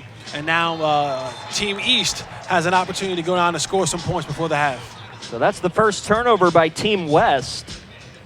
Interception by Cole Stump, and just a great reaction play. Ethan Sprinkle, 2nd down. As we take another look at the first down reception here by Team East, that was Ethan Sprinkle from Crooksville High School in Ohio. Gain of about 5. So far, the big play has been absent. Both defenses keeping the players in front of them. There's a quick throw, again Sprinkle with the catch. This time, though, he's going to be dropped for a loss as Team West got on the scene in a hurry. Over there to make the tackle was Xavier Andrews, the 6'1 defensive back from Dosh High School here in Texas. 3rd down coming up. And you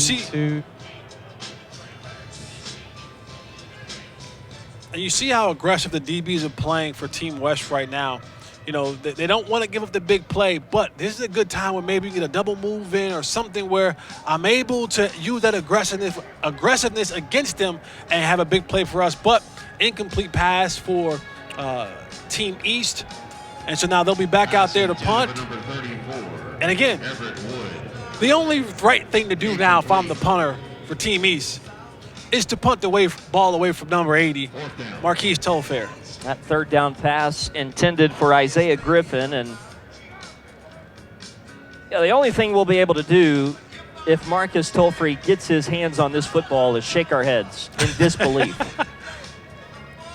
The guy, as we mentioned earlier, has 2 punt return touchdowns in the game, and he's only been touched once. This punt is very high. Tolfree has to let it bounce, and you probably would have liked to have seen him there call for a fair catch, because he gave up about 15 yards in field position by letting that ball bounce to the 23-yard line. In basketball, we call it a heat check. You hit 2 threes in a row, and I'm coming down now. I don't care where this shot is coming from. I don't care how bad this shot is. I'm taking it. And so when you saw right there, Tolfree, he was thinking about if I could just get the ball in my hand, and at the last second, he said, I can't. And he let the ball hit the ground, and it gave up 15 yards of yardage for Team West, where you want to sometimes go up there and say, you know what, this one's not it. This one's not for me. Let me fair catch it. Let me save my team the yardage and give us better field position. Yeah, that's a great analogy. It's like a Damian Lillard logo 3. Yes. Like, come on, what are you doing? Okay, you've hit the last 4. We'll give you a chance to do that. And on first down, Team West in some trouble, and this play is going to be blown dead.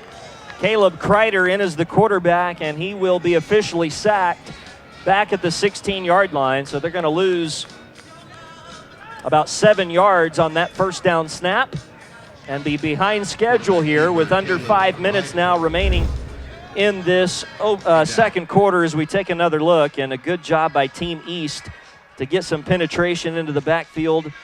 The officials doing the right thing there and blowing that play dead so that Kreider would not have to take the hit. So 2nd and 17. And this slot receiver for Team West did a little hop. He's looking around going, who, me? No? What? Yeah, that's on you. Still 2nd down. So 2nd down and 22 now coming up. It's always funny as a former receiver is that when you jump offside, you know everyone saw you jump offside, but you try to kind of just stand there like maybe they didn't see me jump offsides and we can get the play off, but no. You're out there by yourself. We saw you. There's Kreider with a little bit of a dangerous throw to the outside, but the pass is caught. Completed to Jaden Hidelius out of Berthoud High School in Colorado. Correction, 3rd down. And that's one way to make up for your offsides penalty. Go out there and make a big play for your quarterback. Yeah, that was Hidelius, who had just been whistled for the false start. So he gets a gain of 5 back to the 15-yard line. 3rd and 17 coming up. Kreider on a play fake, back to throw. Pressure hit, sack, fumble. Ball loose, and Team West, I believe, recovered it. They had at least the first chance to recover it. What a hit. Delivered there by Team East, and that brings an emphatic end to this drive for Team West. Ouch. Those are one of those plays where you're saying, look, and it's too late. And the defender is put. Looked like Micah Parsons the last week against the Washington football team. That's Jamian Golden out of New Madrid Central High School in Missouri. We have a lot of players here today from the state of Missouri. Golden, another one, and he puts an end to that drive with a sack and the forced fumble. And now the punt, dangerous, dramatic, fair catch called for and eventually made by P.J. Rivera of Team East at the 49-yard line. First down East. So here come the Team East offense. 3:16 remaining in the first half. They have put a smoke ring up on the scoreboard so far in this ball game, but have good starting field position at their own 49-yard line. I never heard it called a smoke screen. What do you call it? A smoke ring? Smoke ring, yeah. I've never heard it Donut. called, I know, but I never heard it. I know what the smoke ring is, but I've never heard it. I got to put that in the repertoire right there. Tuck that away. I'm good for something. Hey, listen, my brother. I'll give you credit. I'll give you credit when I use it. So here we go. Let's see if Team East could get something going here. Brandon Nunnally, the quarterback, will dump it off in the left flat for P.J. Rivera. And Rivera will go out of bounds in front of the Team West bench. Picks up 9 on first down. You know, he's been a spark plug offensively for them so far. They haven't had a lot positive to say on that side of the ball, but he's been a little bit of a bright spot. And for your, you know, if you're an offensive coordinator, when you're talking about trying to put drives together and trying to put things together, and you have to find those spark plugs. What are the guys that are making plays for me? What are the guys that are giving me the energy that I need offensively, and how can I get them the ball as much as I possibly can? Handoff, and this is Rivera with a first down inside the Team West 30. P.J. Rivera putting his team on his back right now. Another first down for Team East.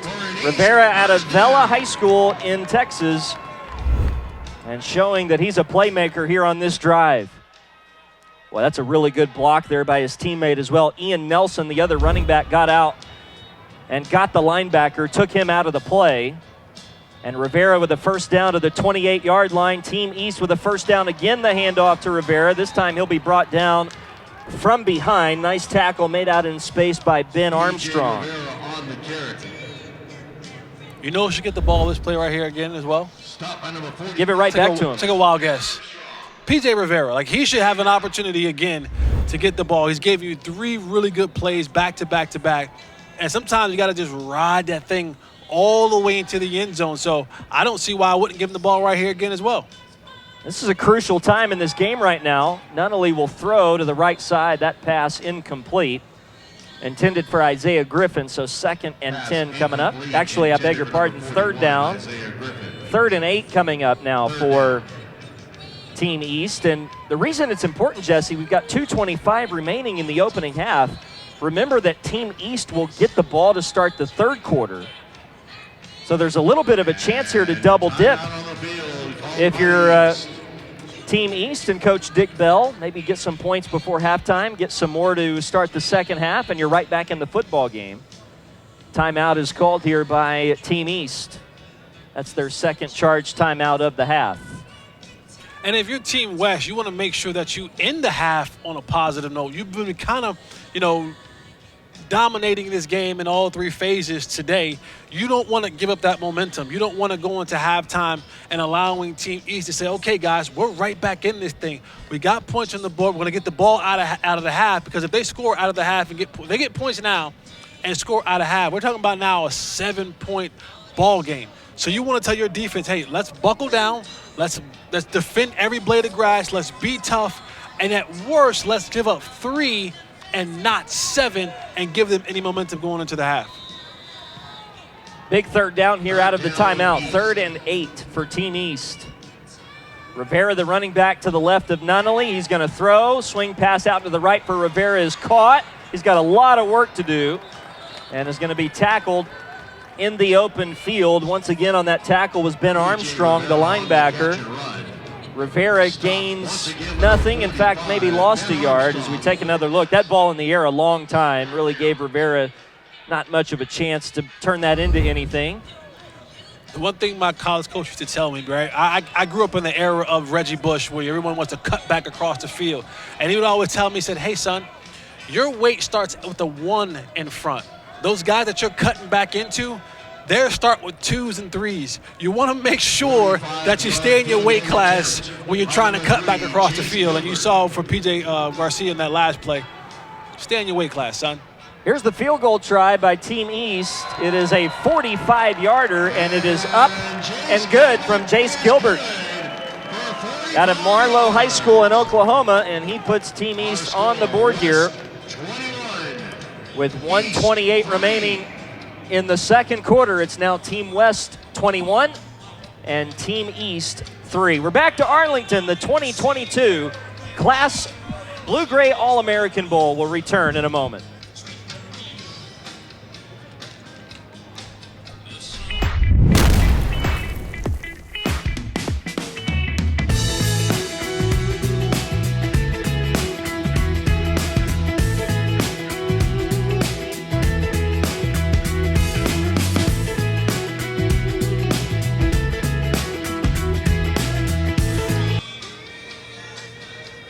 Well, Team East is on the board, a 45-yard field goal by Jace Gilbert. 21-3 is our score as we end the first half in another minute 28. Glad to have you along with us here on the Impact Football Network, powered today by Zodiac Studios. And now Gilbert with the kickoff. That will be taken by Marcus Tolfree, 5 yards deep in the end zone. Here he comes, and he's going to be tackled for the first time today at the 13-yard line. Nice play on special teams there by Team East. So 1:22 remaining in the second quarter. 2 timeouts for Team West, and they finally got a hold of Tolfree. As a coach, and I know Tolfree's having a great game, and you want to continue to encourage that, but you also want him to have a smart game. This is when you come to him and say, listen, son, you're doing some great things for us. But when the ball's 5 yards into the end zone, we leave it there. Because now you put our offense at a deficit trying to make a special play. The special play is the right play, and then down in the end zone and give your offense a better field position. Carter Saito, the quarterback now for Team West, will hand off on first down. And across the 20-yard line comes Seth Cromwell, I should say, the running back out of Columbine High School in Colorado. Second down. And some good point of attack blocking. He was led on that play by Martel Mora. Also in there for Team West was Jose Arjan III, number 51. Gavin Sharp, 6'3", 330 from Stephenville, Texas. Playing on the left side of that offensive line, and on second down and 2, movement up front. This will be a penalty against Team West. One thing about Seth Cromwell, when you talk about size, 5'10", 210 pounds, like that's a solid, well put together running back, and you see the way that he runs behind his pads. If you watch throughout the course of this game, very few times when he touches the football and he's running the football is he getting knocked back. He's always falling forward for that extra yard or 2 or moving the entire pile for 5, 6, and 7 yards. And that's a strong type of running back. And again, you're talking about having that Mountain West entrance. You're talking about a school that are up there in that cold weather who want to be able to have those solid running games. And you need a guy like that who is well put together to go out there and to drive the football down the field.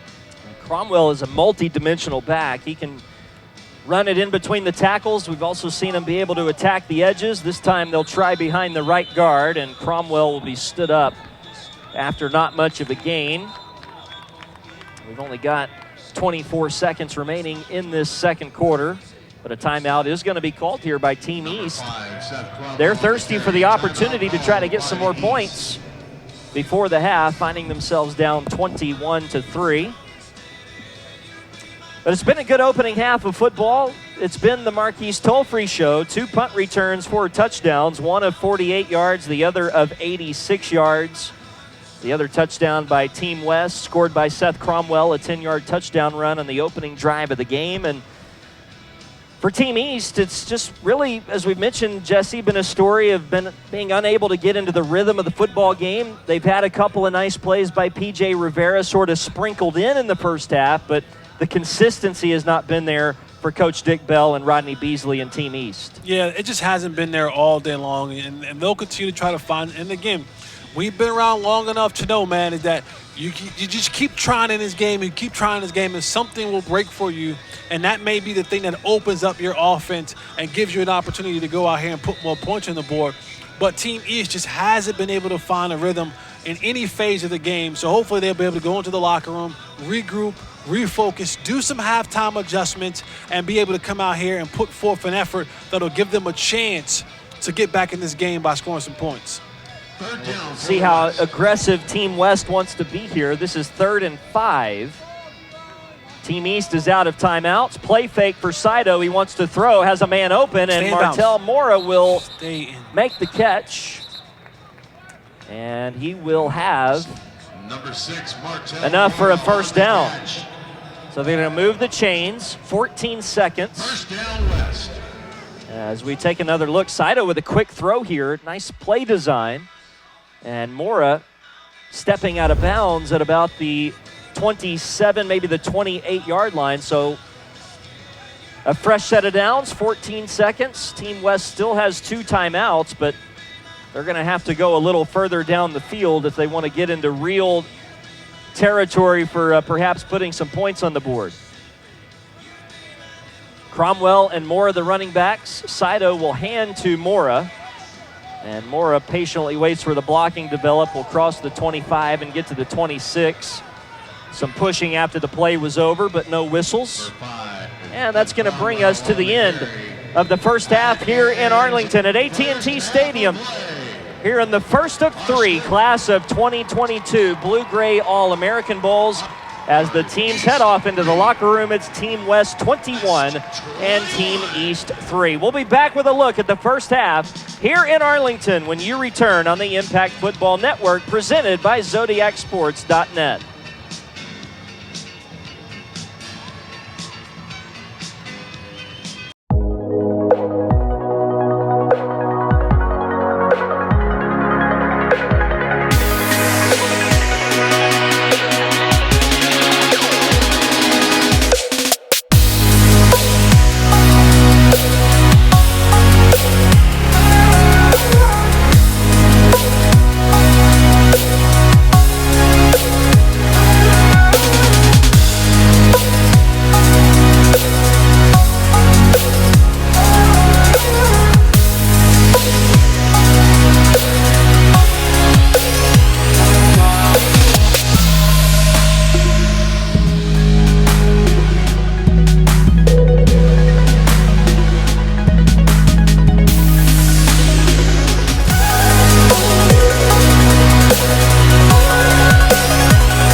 All right, I'm here with the head coach of the West Side, Ken Stills. So you're up 21-3 right now. How does it feel, and how can you maintain this lead? Well, it feels weird because I'm so used to being on that other side. I was over there for the last 7 games. Moved over here since your father is busy, but it's fun. It's all about the kids. Trying to get acclimated to this new coaching staff. I mean, I love Seneca Wallace, who's our offense coordinator. I've always competed against him. Now I have him on my side, and just a ton of knowledge, and that's been the difference. Well, really the 2 punt returns for touchdowns has been the difference.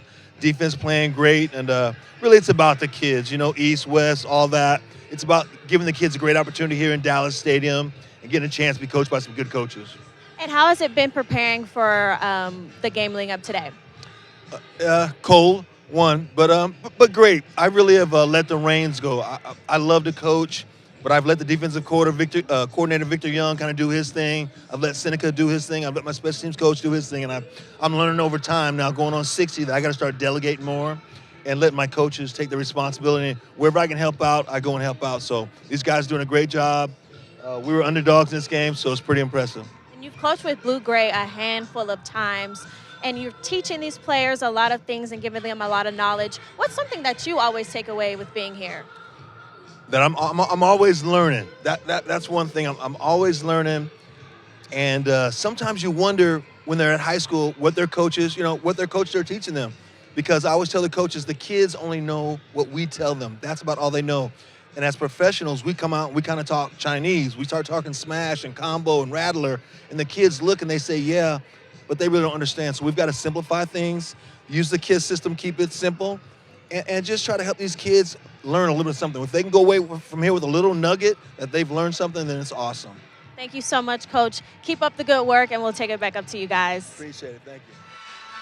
Welcome back upstairs inside AT&T Stadium alongside former Cowboy receiver Jesse Holley, Ryan Castle.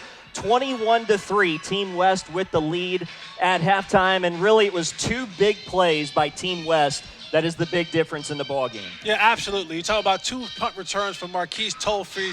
I mean, he was able to get the ball in his hands, make a guy miss, and like you said earlier, he has 2 punt returns for over 150 yards, and only was touched 1 time. And so when you have those special plays for special players in this type of game, that's when you see the excitement. That's what makes us excited. It's making these coaches excited as well. Boy, he's been fun to watch so far, and it's been a travesty that Team East has punted it to him as many times As they have. As we take a look at some of the first half highlights, offensively for Team West, they weren't able to do much outside of that first drive. It was a Seth Cromwell 10-yard touchdown run that got the scoring underway. As you see Cromwell, the running back out of Columbine, Colorado, really punishing the defense at the end of some of these runs. Yeah, he's an absolute beast, man. When you talk about 5'10", 210 pounds, well put together, compact body, and he delivers pain every time he touches the football. And one thing you mentioned in that first half, Jesse, was defensively, these players are not leaving anything out to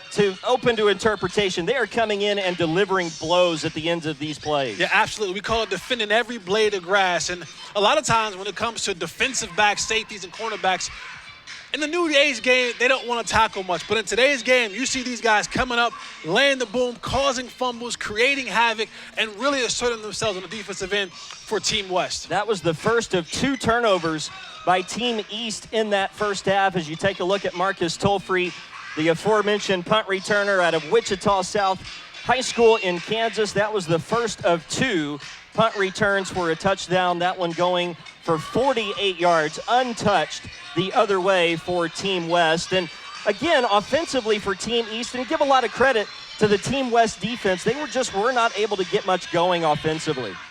Yeah, and they weren't, and they tried, and you saw them come out, and even when they established a little bit of momentum, they would have a penalty or a turnover and kind of set themselves back a little bit. So hopefully coming out of the halftime, they were able to go in there and adjust, give themselves a new outlook on the second half, and come out here to get the ball out of the half and be able to put some points on the board. And you saw just a moment ago one of the more impressive interceptions you'll ever see off a double tip.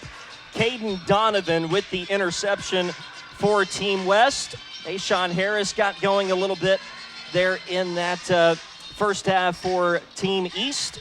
And Marcus Tolfree again, this time from 86 yards out, his second punt return for a touchdown in the ball game. And so at the half, 21-3, Team West with the lead. Team East will get the ball to start the third quarter. Jesse, your keys to a comeback today for Team East?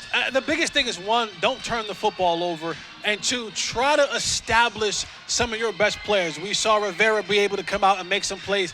Get the ball into the hands of your playmakers and allow them to go out there and do exactly what they do, make plays. Should be an exciting second half. We're ready for it. Hope you are as well. AT&T Stadium, the site of today's class of 22, Blue-Gray All-American Bowl. The second half is next here from Arlington.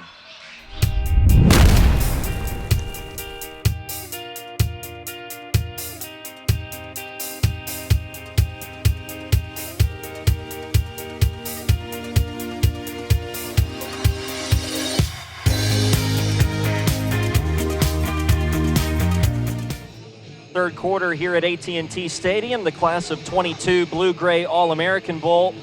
This is the first of 3 of these games here in the class of 2022. We'll be back here in Arlington on January the 10th, and then in Tampa, Florida at Raymond James Stadium, January the 31st.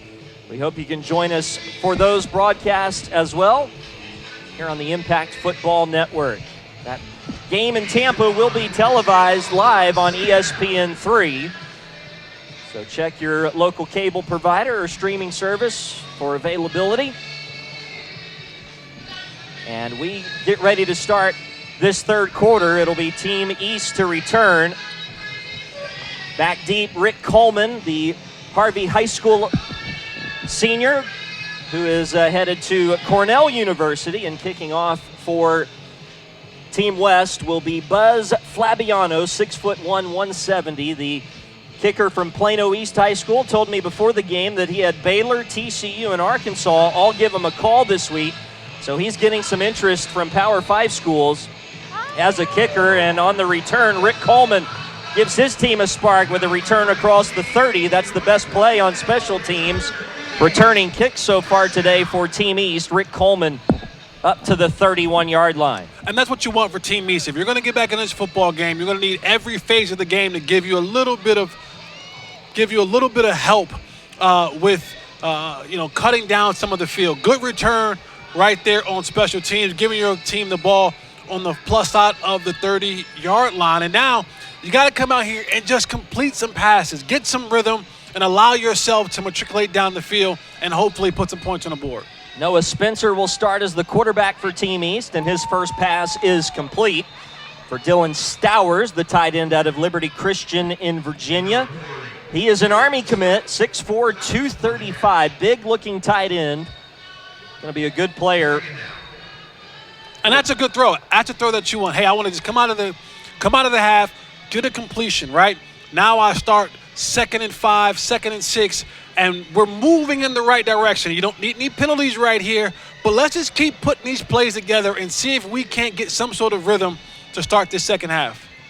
Jackson Graham, one of the running backs in there with Spencer, who goes back to throw on 2nd down, and another completion, this time to the far side in front of the East bench. Pass caught by Devin Thomas from Van Buren High School in Ohio. 3rd down coming up for Team East. And, for Coach Dick Bell and the offensive coordinator Rodney Beasley, they drew up something at halftime. They want to get a good sustained drive to start this 3rd quarter. So a big 3rd down here for the East team. Spencer will go back to throw again. Pressure comes up the middle. He escapes out of the pocket and will fall forward for a 1st down to move the chains to the 42-yard line. And Spencer, while big body kid, was able to fall forward for a 1st down, he missed an opportunity for a huge play as he was scrambling and working outside. He had Jace Wilkerson, who kind of leaked out of the backfield and was wide open down the field. If he could have dumped it off to him, that would have been a major play for Team East coming out of the half. So 30 seconds gone by in this 3rd quarter. Handoff here to Graham. And Jackson Graham out of Seneca High School in Missouri will gain just a yard behind the left tackle. 2nd down coming up. 15 minutes and 17 seconds remaining in this 3rd quarter. And that's one thing that we haven't talked about yet. This is something unique to the Blue-Gray All-American Bowl, the 16-minute quarters. It is the trademark of the CEO of Blue-Gray football, Gus Bell. And it is all because Mr. Bell is totally player-centric and all focused on what is best for the players, wants the players to be able to get as many reps and as many opportunities as possible to get something positive on film in their journey to play college football. And that's something just as simple as that, such a testament to the spirit of these games and wanting this to be a stepping stone for players on their way to play at the next level. No, you got to give, Mr. Bell absolute credit for that, but saying we can get you guys in here and get you guys out of here and it just be another all-star game. But like you said, so player-centric, want to make sure that these players get every opportunity they can, multiple opportunities that they can to go out there and to make plays on this football field, to give themselves a chance to extend their career, like I said, to the next level, the collegiate level. Noah Spencer with a pass incomplete intended for Dylan Stowers. And so on 3rd down, that means that Team East will punt the ball away, and that means that Marcus Tolfree will be back on the field with another chance to do something electrifying. He has 2 punt returns for a touchdown today, and we'll see if they punt it anywhere near him. Back in punt formation is Tyler Ebel, the South Dakota commit, and he will punt one in the general direction of Tolfree, but it will bounce at the 4-yard line and go into the end zone for a touchback.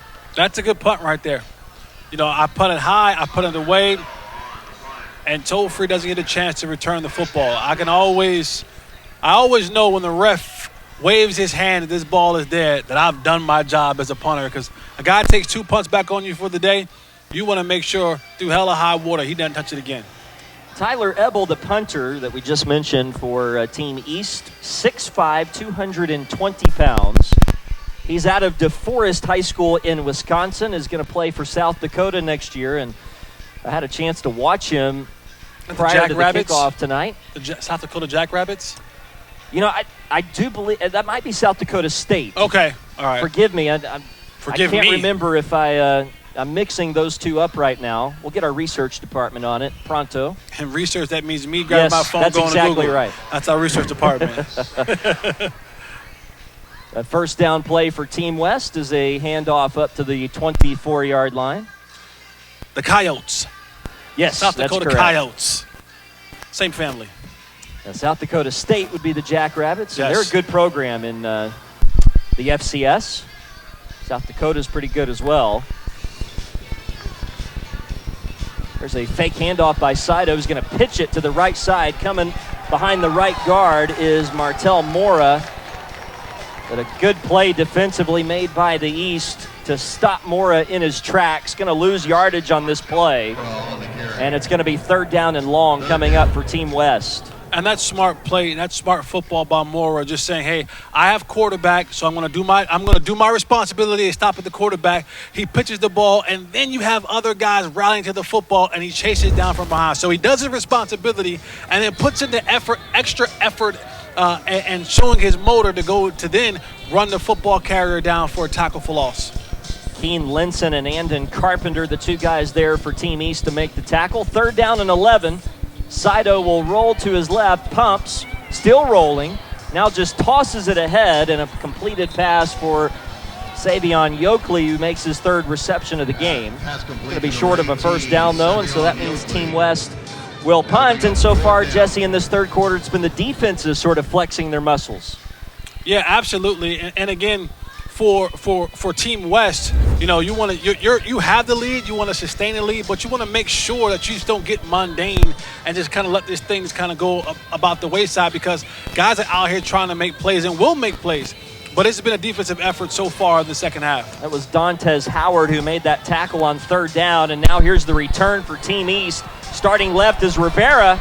P.J. Rivera, who has shown some speed in space, has a nice return here for Team East. It was a good high punt that time from Team West, number 27, James Wagonseller, who we've mentioned several times today, doing a good job punting for Team West. That time, though, Rivera with a good return up close to the 40-yard line. And when you look at what Team East has had today, it's been a lot of Sean Harris and P.J. Rivera. Those have been the two bright spots for that team so far. So I hope as we get further and further to this game, you see more action from those two guys, because they're going to give you an opportunity to get back in this football game. That was a 15-yard return by Rivera on the punt. And now Brendan Nunnally will be the quarterback, his first series of the 3rd quarter. Little bobble on the handoff. He just decides to keep it himself, and it was a good call. He gets into West territory to the 49-yard line, gain of 11 on the run by Nunnally, the quarterback. He said, "Hey, Coach, that might not be in the playbook, but I think it is now." It counts just the same, 11 yards for Nunnally. And a 1st down for the 6'1", 200-pound quarterback from Bartlett Yancey High School here in North Carolina. Traveling a long way in for this holiday game just before Christmas. And now Nunnally in the gun with 3 receivers and 2 running backs. And we'll hand it to Harris, and he does a nice job to cut up the field, but a tackle made almost immediately there by the West. Number 37, And on the stop was Levi Ince, the linebacker from Harlingen South High School, 2nd down in the southern part of Texas. Yeah, that's a good tackle right there. It's meeting your man in the hole and saying, listen, it's a one-on-one defender. I'm going to wrap up. I'm going to bring him down by any means necessary. And you stopped what would have been a very large gain if he had gotten to the 2nd level. That's great linebacker play right there. So 2nd down and 11. 2nd and 10, I beg your pardon, from the 49-yard line. Team East trailing 21-3 early in the 3rd. Nunnally with a quick throw. This pass is caught by Darius Shipley. And Shipley will get the ball to about the 45-yard line, gains 4. Darius Shipley on the catch. And so another 3rd down here for Team East. They are 1 for 2 in this 3rd quarter on 3rd downs. But they're doing a little bit better job in this quarter of not being behind the sticks, getting positive plays moving forward. And when you talk about being in 3rd and 6, you want it 3rd and 4 or less, but 3rd and 6 is still a very manageable situation, because if you call the proper running play, we can get it. We got screen plays, we got hitches, we got slants. And if you find the right matchup, I can even take a shot down the field. Handoff Harris on 3rd and 6. Harris right up the middle as a 1st down. stretching for extra yardage to the 35-yard line. Ashawn Harris with a first down for Team East, and we'll go downstairs now to Jada T.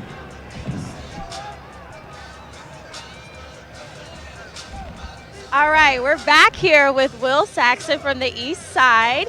So you're in the second half of the game. Tell us how your experience has been so far. It's been great. They come out. We had a few turnovers and had a punt return for a touchdown. We've actually played really good. We're actually got the momentum swing back after half, and we're coming out, and we're going to win this ball game. All right, Will, so you're from Mississippi and you're committed to Southern Miss. What are you most excited for going to that college? Southern Miss has always been great to me and my family. The coaching staff, they're phenomenal. Everything about them, I just love them, and that's what I felt like was my home. All right, being coached by these NFL veterans, what's one big takeaway that you've got from this entire experience?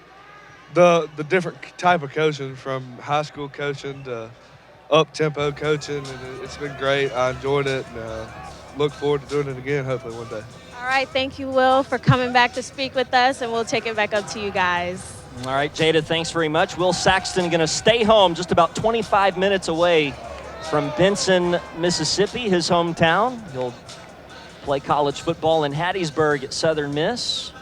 You know, he brought up something interesting there, Jesse, about just this opportunity that these players have to come in and be coached by guys from all over the country, and at all levels, right? The NFL and college and former players and former coaches, and you get the terminology, you get the different systems that these guys have been a part of, and you really round out, or at least start to round out, your football knowledge as you come to an event like this. And people will always tell you football is 90% mental, 10% physical.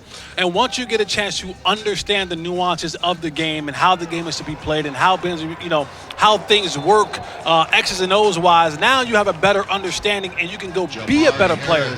So getting yourself around information like coaches from all across the country from different levels, that just now adds more tools to your toolbox so you can be a better player at the next level.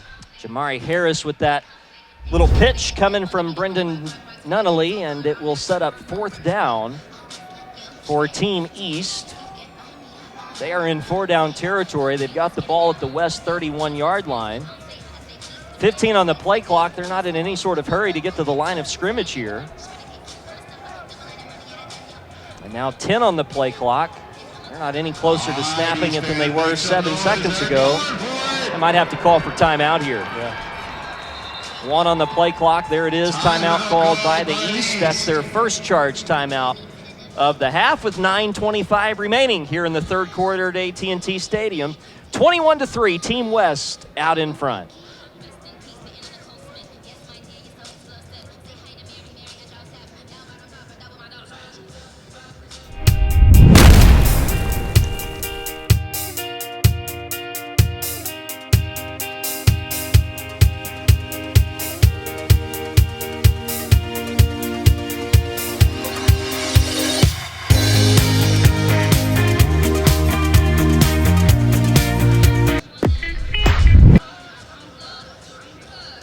(21-3), West with the lead. We're still early in the third quarter, though, and 9:24 left. Team East with the ball have a 4th and 7 at the West 31-yard line. And something that Will Saxton just brought up with his sideline interview I thought was interesting. You know, you take a look at this football game, Jesse.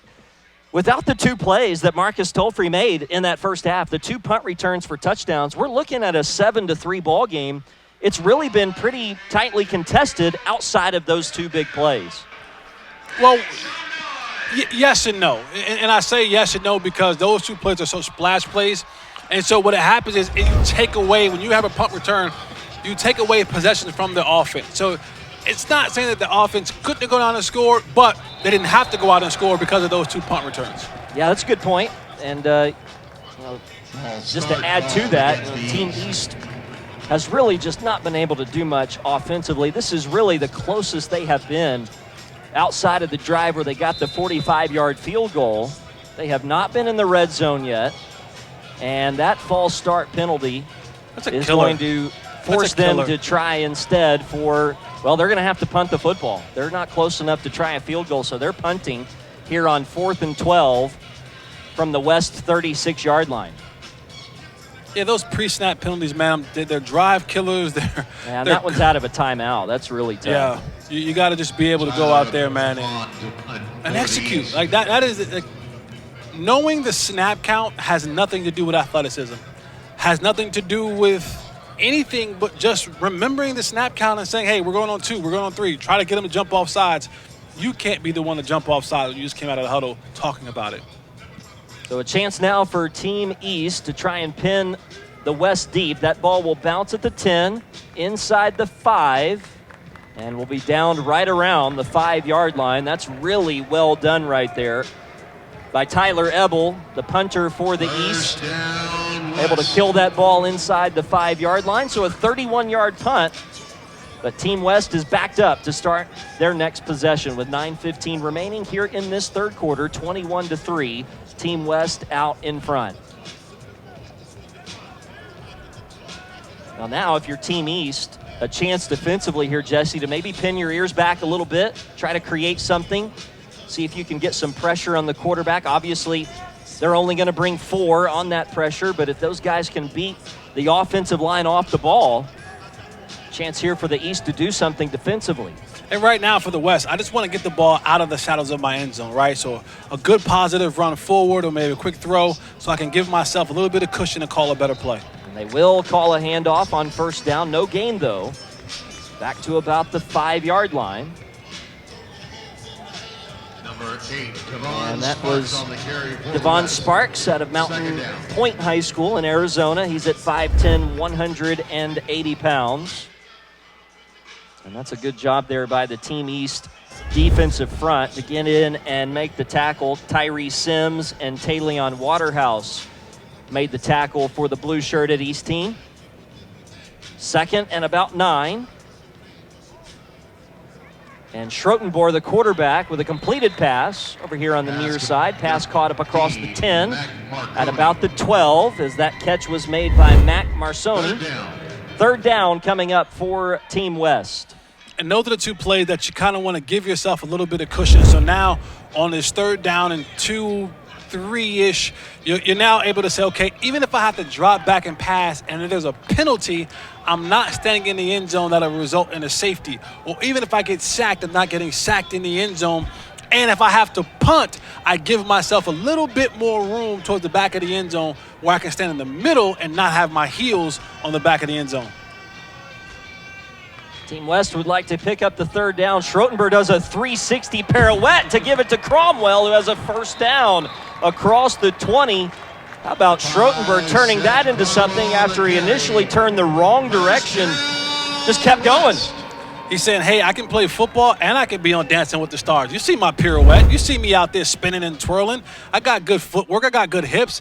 I can play quarterback, but I can also lead the tango.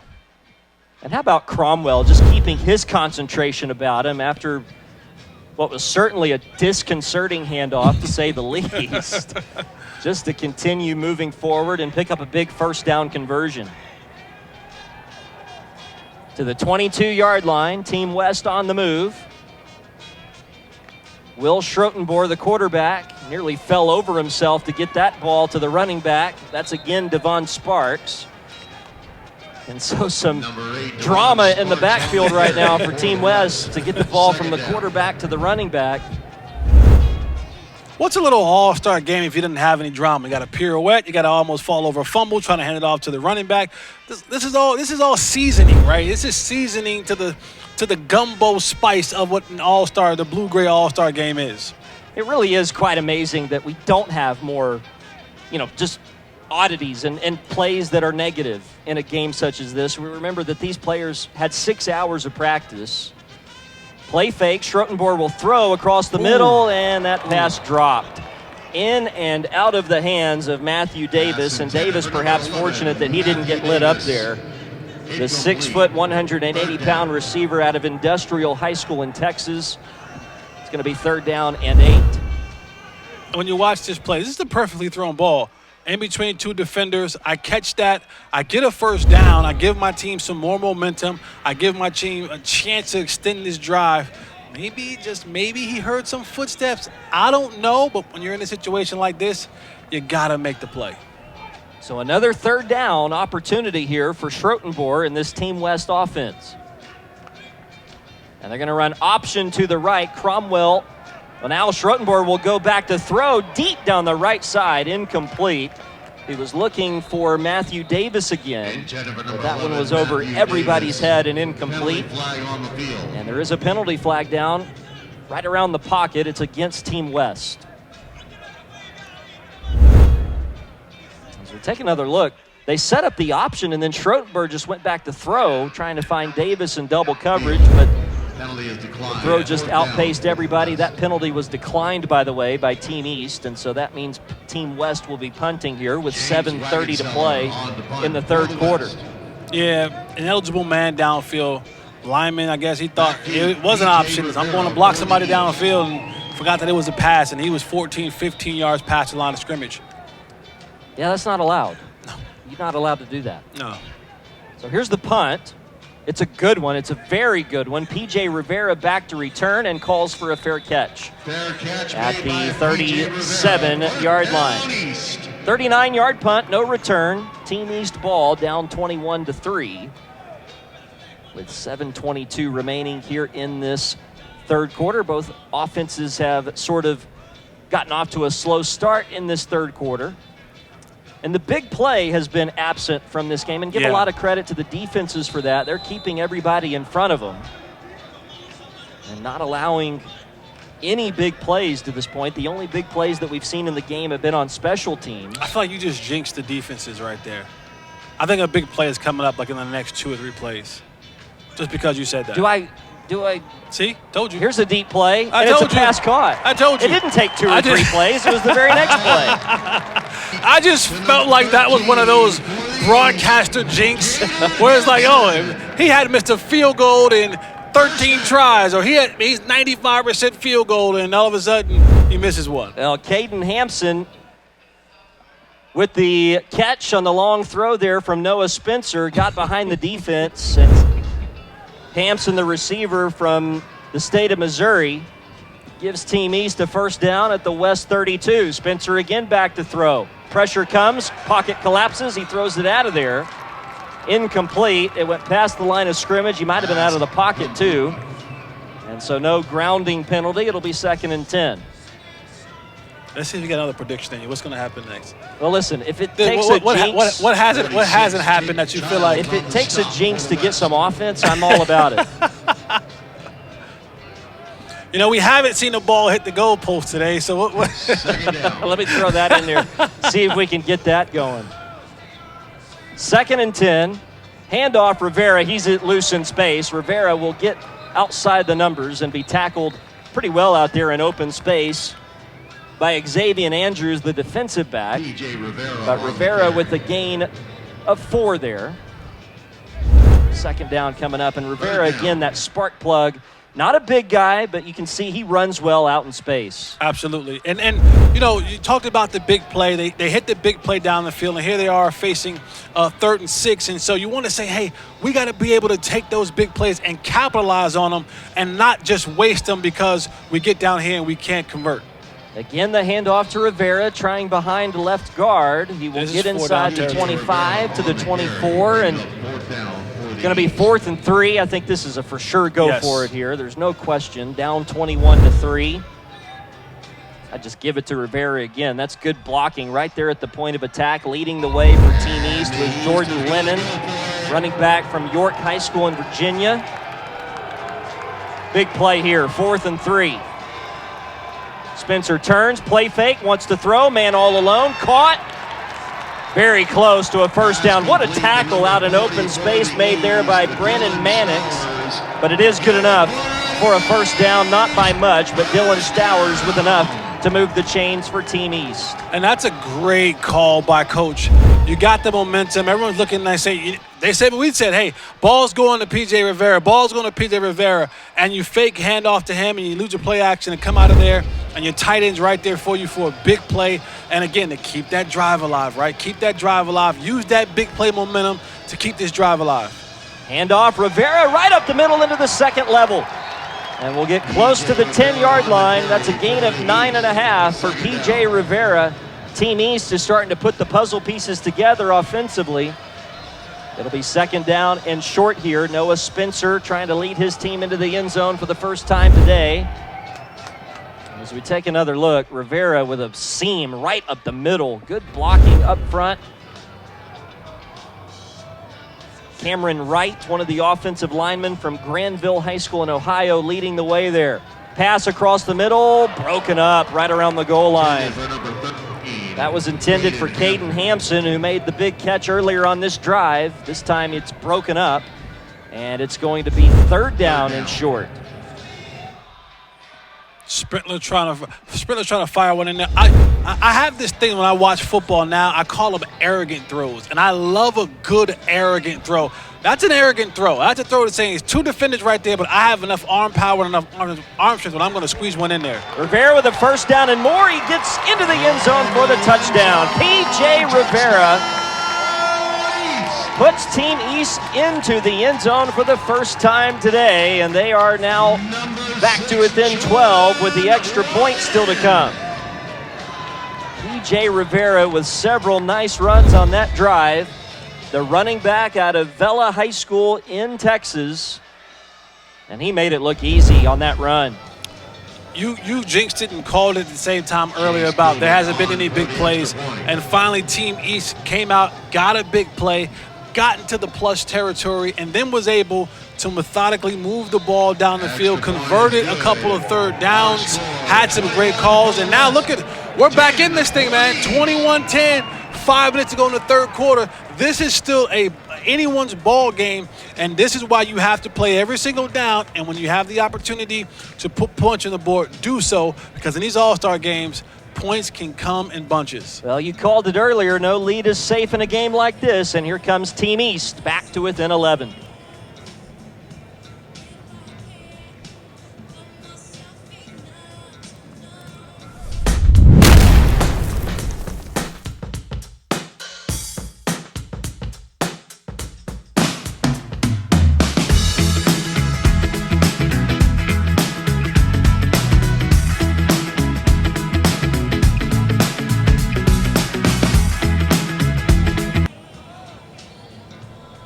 P.J. Rivera with the touchdown run, 10-yard scamper to make it 21-10 now. Team West with the lead. And you take off those two punt return touchdowns by Marcus Tolfree. We've got an entirely different ball game here today in Arlington, but as it stands, West still in front of the East 21-10, and now the kickoff from Jace Gilbert, the kicker out of Marlowe High School in Oklahoma, and Tolfree with a chance to return from the goal line, and he's going to be upended inside the 10. What a play on special teams right there by Team East. It was Dantes Howard who made the tackle on Tolfree back at the 10. Now that's how you cover a kickoff. You want to get momentum going for your team. You run down and you take the best return man they've had today and you plant them at the 10-yard line. Great job by Team East and Dante Howard going down there and make a huge play for Team East. Now Team West has to figure out how to get out from this backed up hole again. This momentum is shifting. It is changing. I would go a step further. It is changed. Team East has it all right now. 5:04 left in the third quarter. Team West needs a statement drive here if they want to keep control of this game. Caleb Kreider is the quarterback. Out of Washington State, he hands off on first down to Cromwell, and Cromwell trying to find the edge and will just get about a yard, maybe two, and that'll be it. Seth Cromwell on the carry, the 5'10", 210-pound running back from Columbine High School in Colorado, has had a nice game today. Here he gains 2 on first down.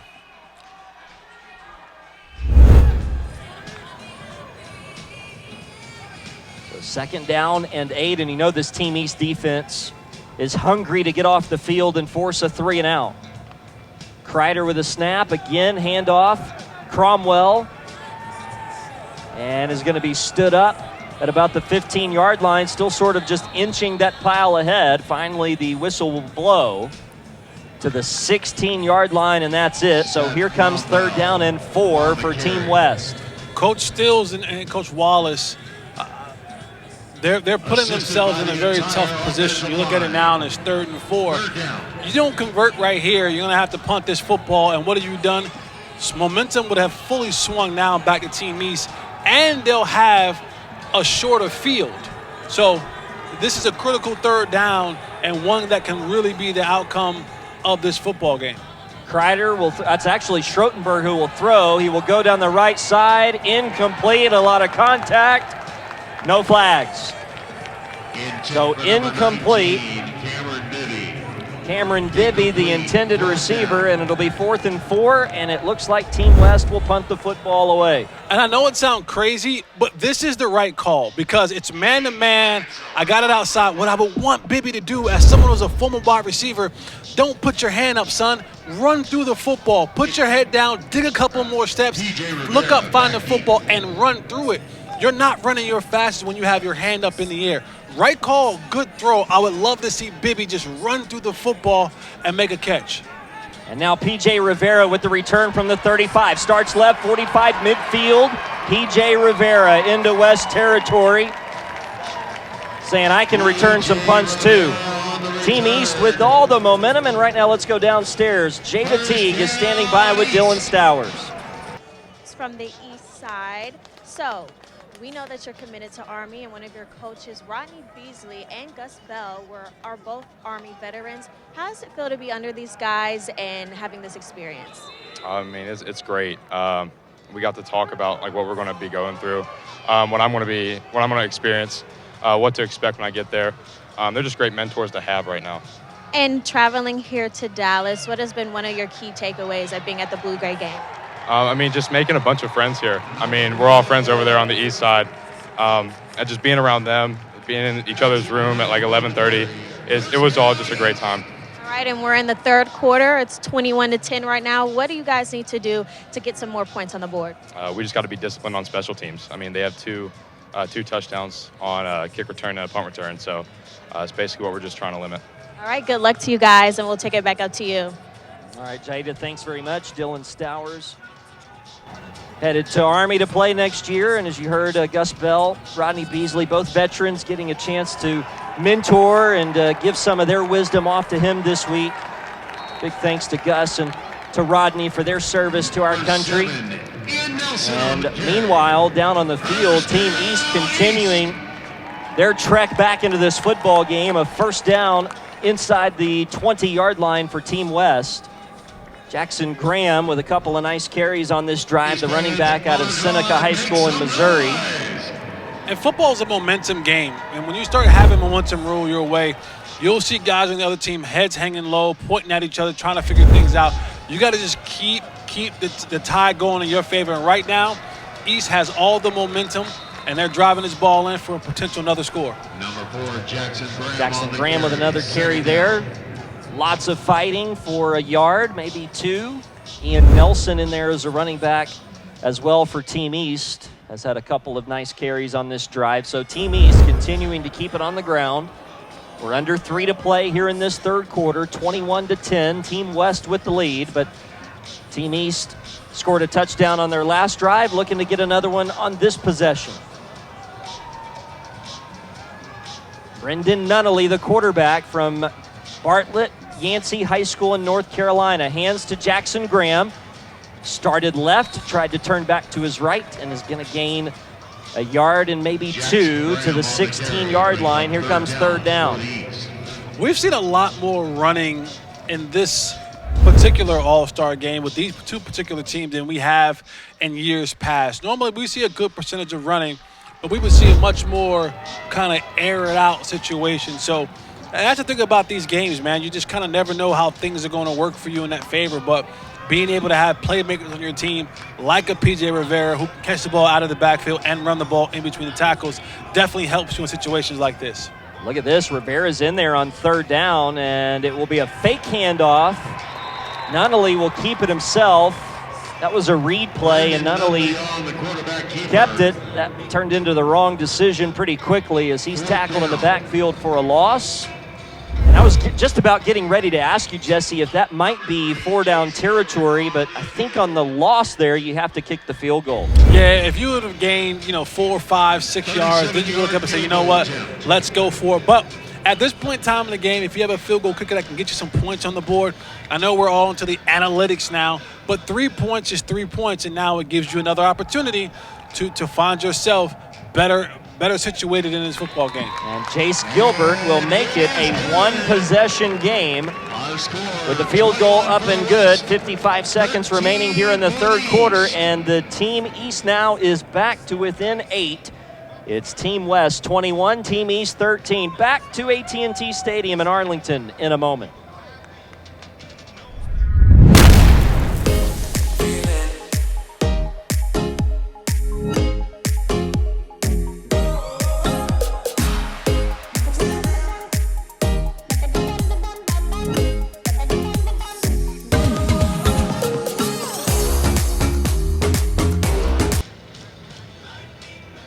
Take a look at Team West enjoying an 8-point lead with 55 seconds remaining in this third quarter, along with former wide receiver for the Cowboys and Patriots, Jesse Holley. I'm Ryan Castle here at AT&T Stadium. Team East is on its way back into the football game, down by 18 just a moment ago. It was 21-3 at the half. Team East has scored 10 points in this third quarter. Their defense has really shut down the West attack. And now the kickoff by Gilbert will go 8 yards deep in the end zone, and here it comes out across the 15. That's probably best case scenario for the return man. That's Xavier Andrews, who made a little bit of a risky play and got to the 16-yard line on the return.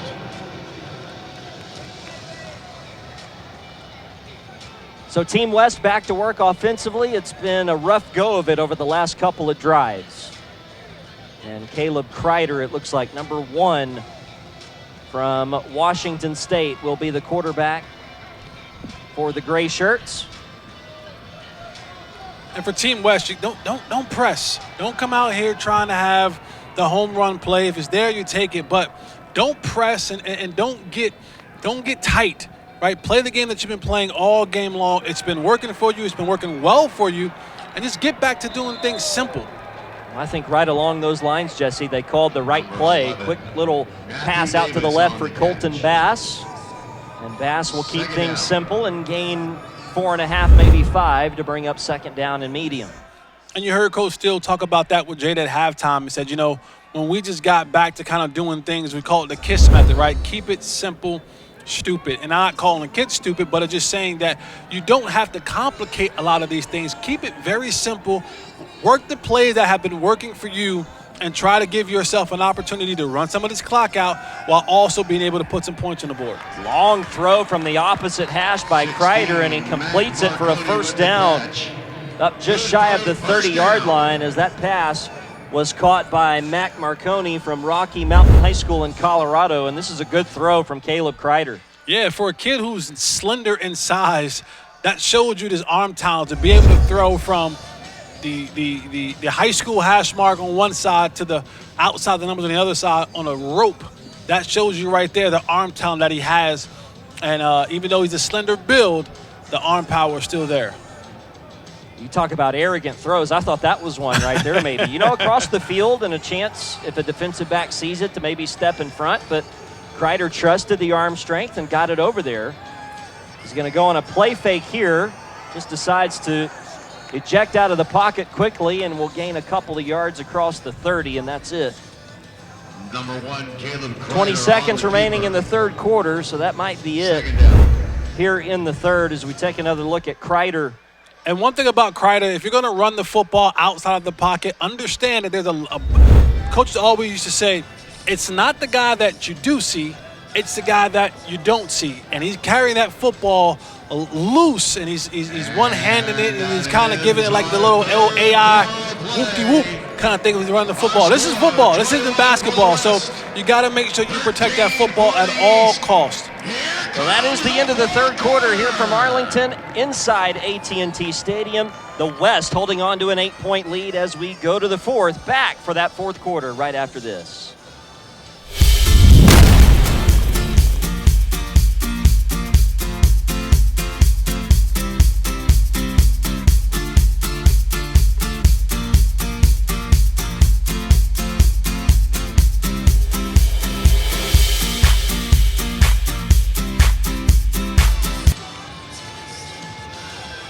Team West with an 8-point lead as we go to the fourth quarter. It's been all Team East in the second half so far.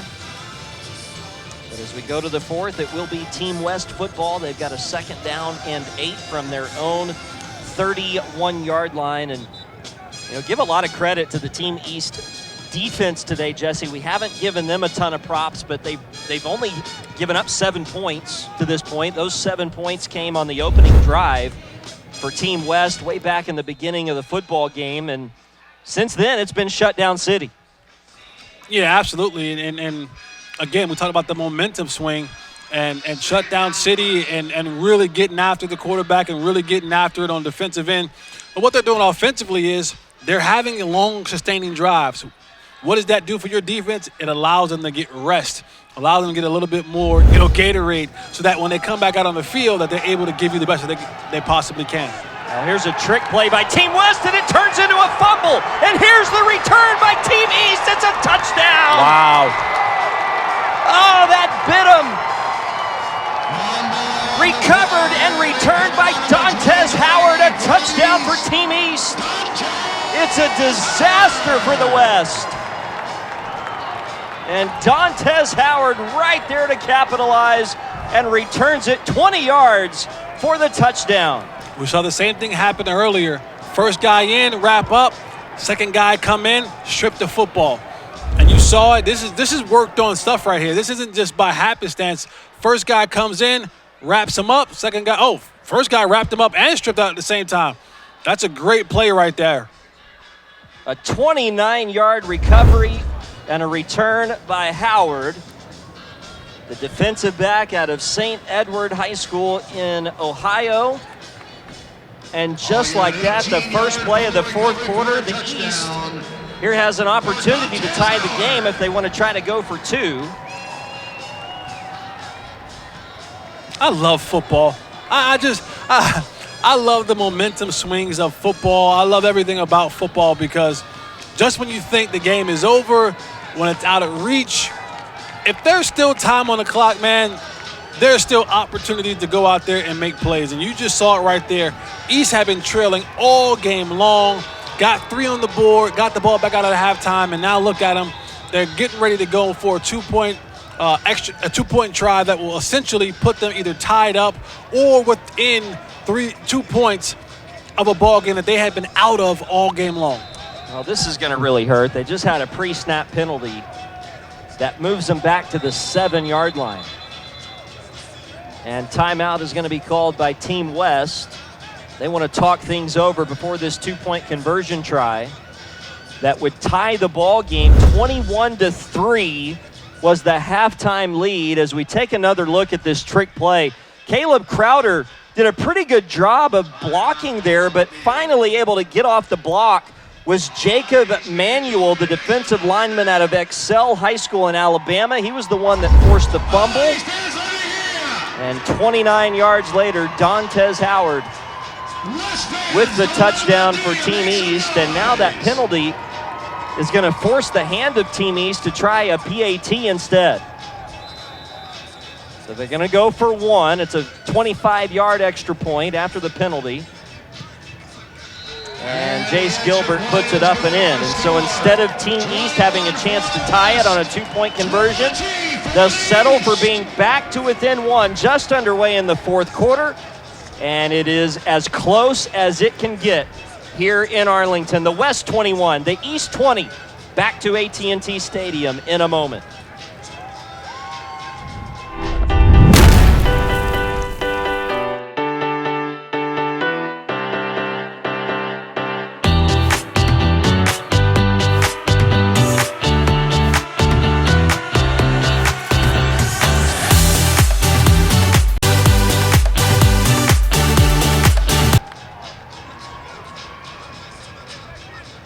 One-point ball game just underway in the fourth quarter.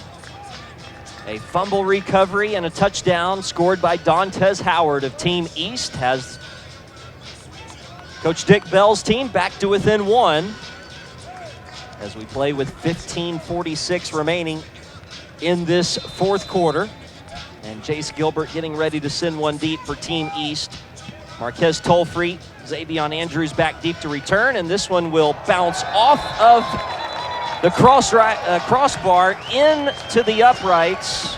That's a touchback, and it's a field I'm goal. just about ready for the NFL to make that a one-point play right there. I like that. Come on. I like that. Let's make that play exciting again. Who would be the first kicker to get it done, though?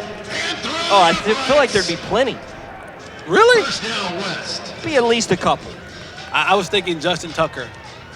Yeah, there's no question. But think about it. I mean, with the weapon like Tucker on your football team, now all of a sudden you're talking about every time you score, it could be an 8-point play. I don't know. Just throwing it out there. Yeah. I don't know if the NFL competition committee is watching our telecast today, but if they are, I don't know. Just think about it. Consider it. You never know. Sometimes they're up on YouTube at night scrolling through stuff and they might catch this. I just think it might be a good idea. Just make that play exciting again.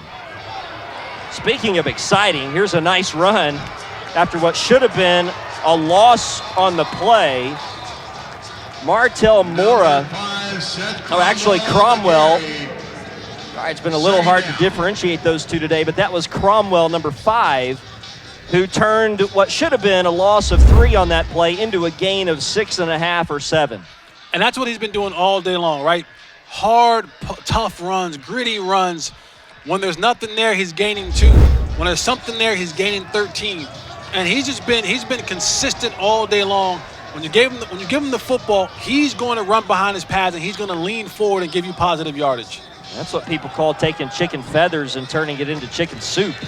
Cromwell with another run and a first down to the 36-yard line. So Seth Cromwell continuing to carry the load out of the backfield for Team West. He's the running back that we've been telling you about all day from Columbine High School in Colorado. Hey, Coach Wallace, let's not complicate this stuff. Give the ball to Cromwell. He has been your most consistent runner that you've had today. If you're not going to pass the ball, then he needs to be the one running it. Carter Sido takes a high snap, gives it again to Cromwell. This time, though, he's taken down in the backfield, and that was Tyree Sims, the linebacker from Parkway West High School in Missouri, who was there in a bad mood. So 2nd and 10, no gain on that run for Cromwell. That one was Martel Mora. Oh, you're right, yep. Those numbers, those 6 and those. Are they both wearing number 6? No, Mora is 6, Cromwell is 5. Okay, all right, that's what it is. Those single digits. Right, yeah, that was Mora on that carry. So 2nd and 10. Just over 14 minutes remaining in regulation. 21-20 Team West. Screen right, pass caught. And look at that open field tackle. Boy, that's really well done. That play put to an end quickly by Garrett Connell out of Salem High School in Missouri, and he went on a witch hunt there, 3rd and 10. I like guys from the show me state, man. Come on out and show me, and he did right there. Open field, solid tackle, man. Head across the bow, attacking the legs and saying, you're not getting another inch. You're going down right here, right now. Solid play right there for Team East. Team West, man, you gotta start getting some of this momentum back, because the way that it's looking, Team East has gotten it all. That was Mora who made the catch and then was tackled immediately. 3rd and 10. Play fake. Sido back to throw. Pressured from his backside. Pointing downfield. Flag down. Pass is going to be caught way down the field for a first down. Pass is caught by Trevin Hull, but we have to wait and see what this penalty flag back in the pocket is all about. Well, that's backbreaking. Backbreaking. That is such a killer right there. So wipe off the big completion from Sido to Trevin Hull. That was 3rd and 10, so now it'll be 3rd and 20. And that was the play they needed right there, Jesse, to kind of get out of this slump they've been in offensively. That was well done by Sido to roll the pocket. Obviously, without the holding, he's possibly sacked, but the play continued, and he found an open receiver down the field, and fortunately helped along by the holding call. So now 3rd and 20.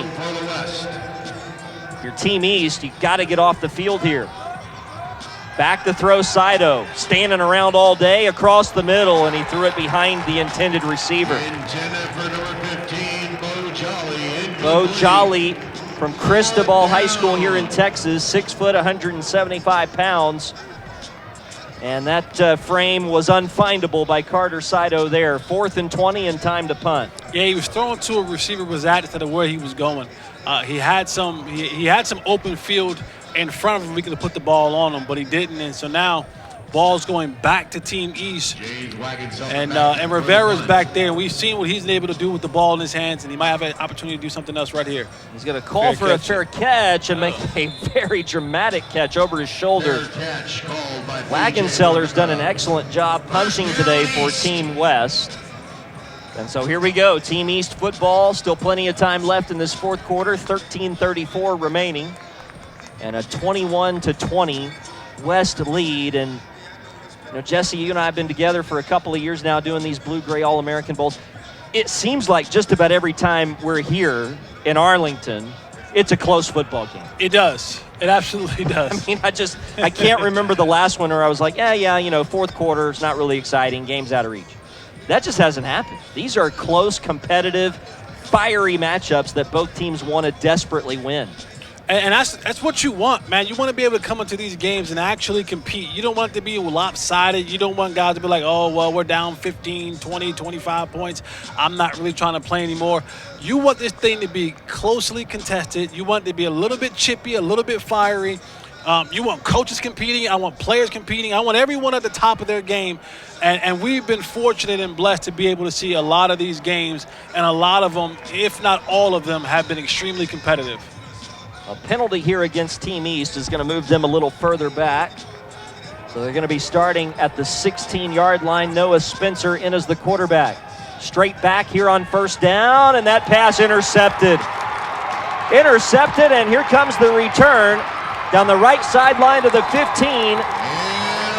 Picked off by Marquise Anthony. Daniel Brown, 31, the linebacker from Bishop Ward High School in Kansas, with the interception, and that is a huge mistake there by Team East. They just didn't see Brown. Yeah, trying to get the ball to P.J. Rivera, wasn't much in there to do so, and threw the ball into interception. I just think for the way that the Team East were playing, get the ball back into P.J.'s hand on the ground, right? Give yourself a little bit of room, establish yourself, get your offensive line up and going. That's a tough play right there, crucial play, turnover, and now we can see Team West get some momentum back and maybe score right here. Handoff, Cromwell, right side, crosses the 10, and down to about the 7 for Seth Cromwell as we see if this Team West offense can cash the check that the defense wrote. I'm a Cromwell fan. I'm a Cromwell fan, whether you give him the ball on the right side, left side, inside, outside. I just think that he should have the ball in these situations because he's been the most complete and he's been the most productive. He scored the only offensive touchdown today for Team West. It came in the red zone on the first drive back in the first quarter. Snap, handoff again. Cromwell up the middle, walks in untouched. And Team West capitalizes on the turnover. The interception by Daniel Brown 2 plays later is cashed in for a touchdown by Seth Cromwell, his second of the day. Yeah, Seth has been just so consistent. Everything that he's done today, no lost yardage, no misplays, no misstep. He's just been very consistent. He's been very, very, very powerful, running behind his pads. 2 touchdowns today, and he's been remarkable. So the extra point by Flabiano up and good, and if the West goes on to win this game, you've got a very interesting debate between Seth Cromwell and Marquise Tolfree for most valuable player as you see Cromwell getting into the end zone for the second time today, and the West back in front by 8.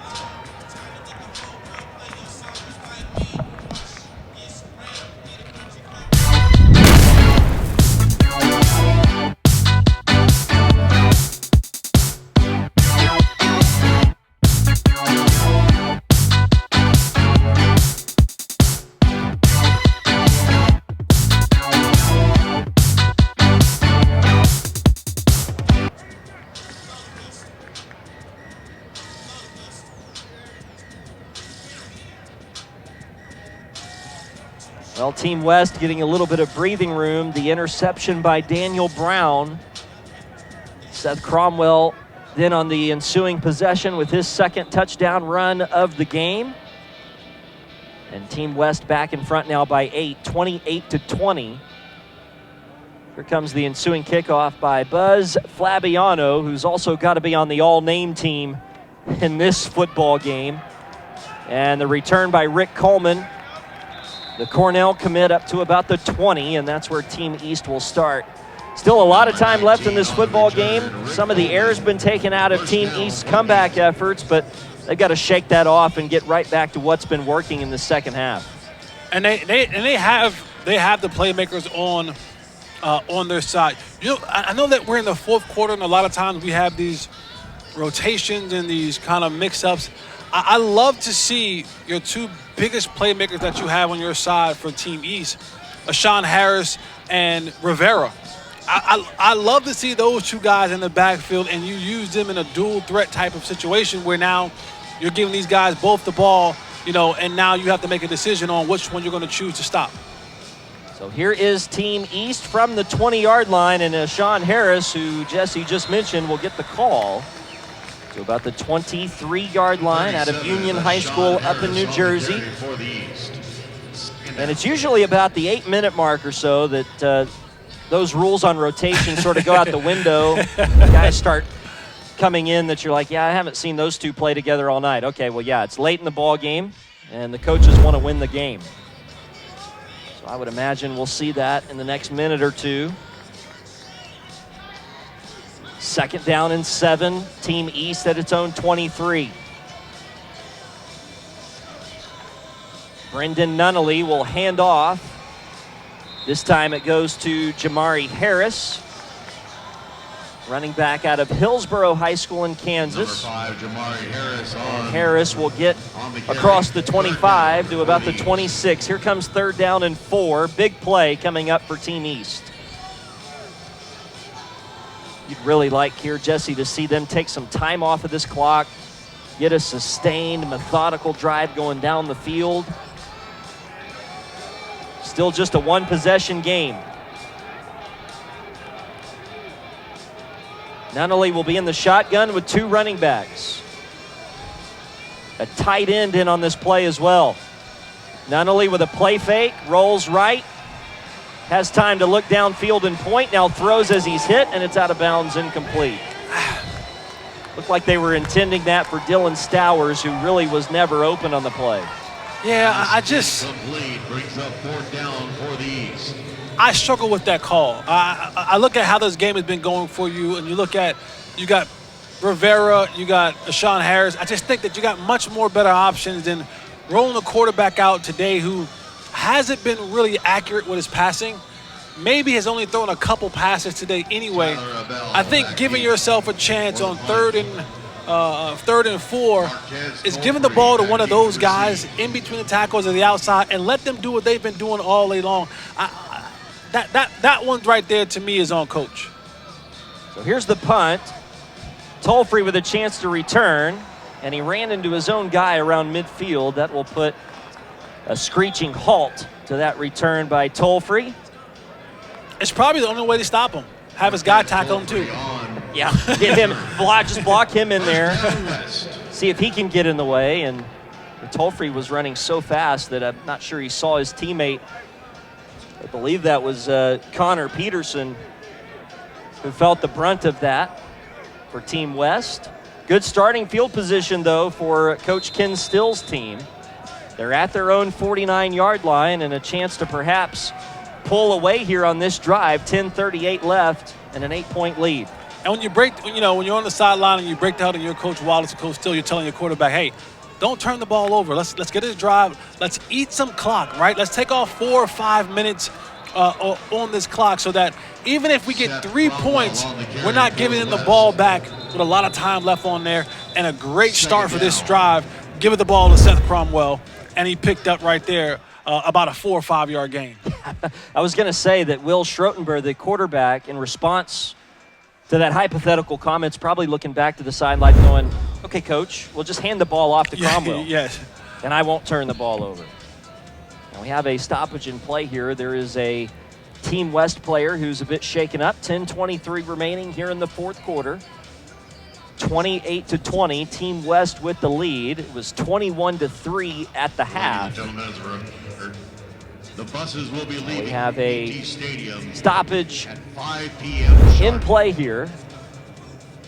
Once again, the buses Team West will with be the leaving football. AT&T 10:23 Stadium at remaining 5 here p.m. in the sharp. fourth quarter. A second down and 6 from the Team East 47-yard line when play resumes. We're glad to have you with us here on the Impact Football Network, brought to you by Zodiac Studios today.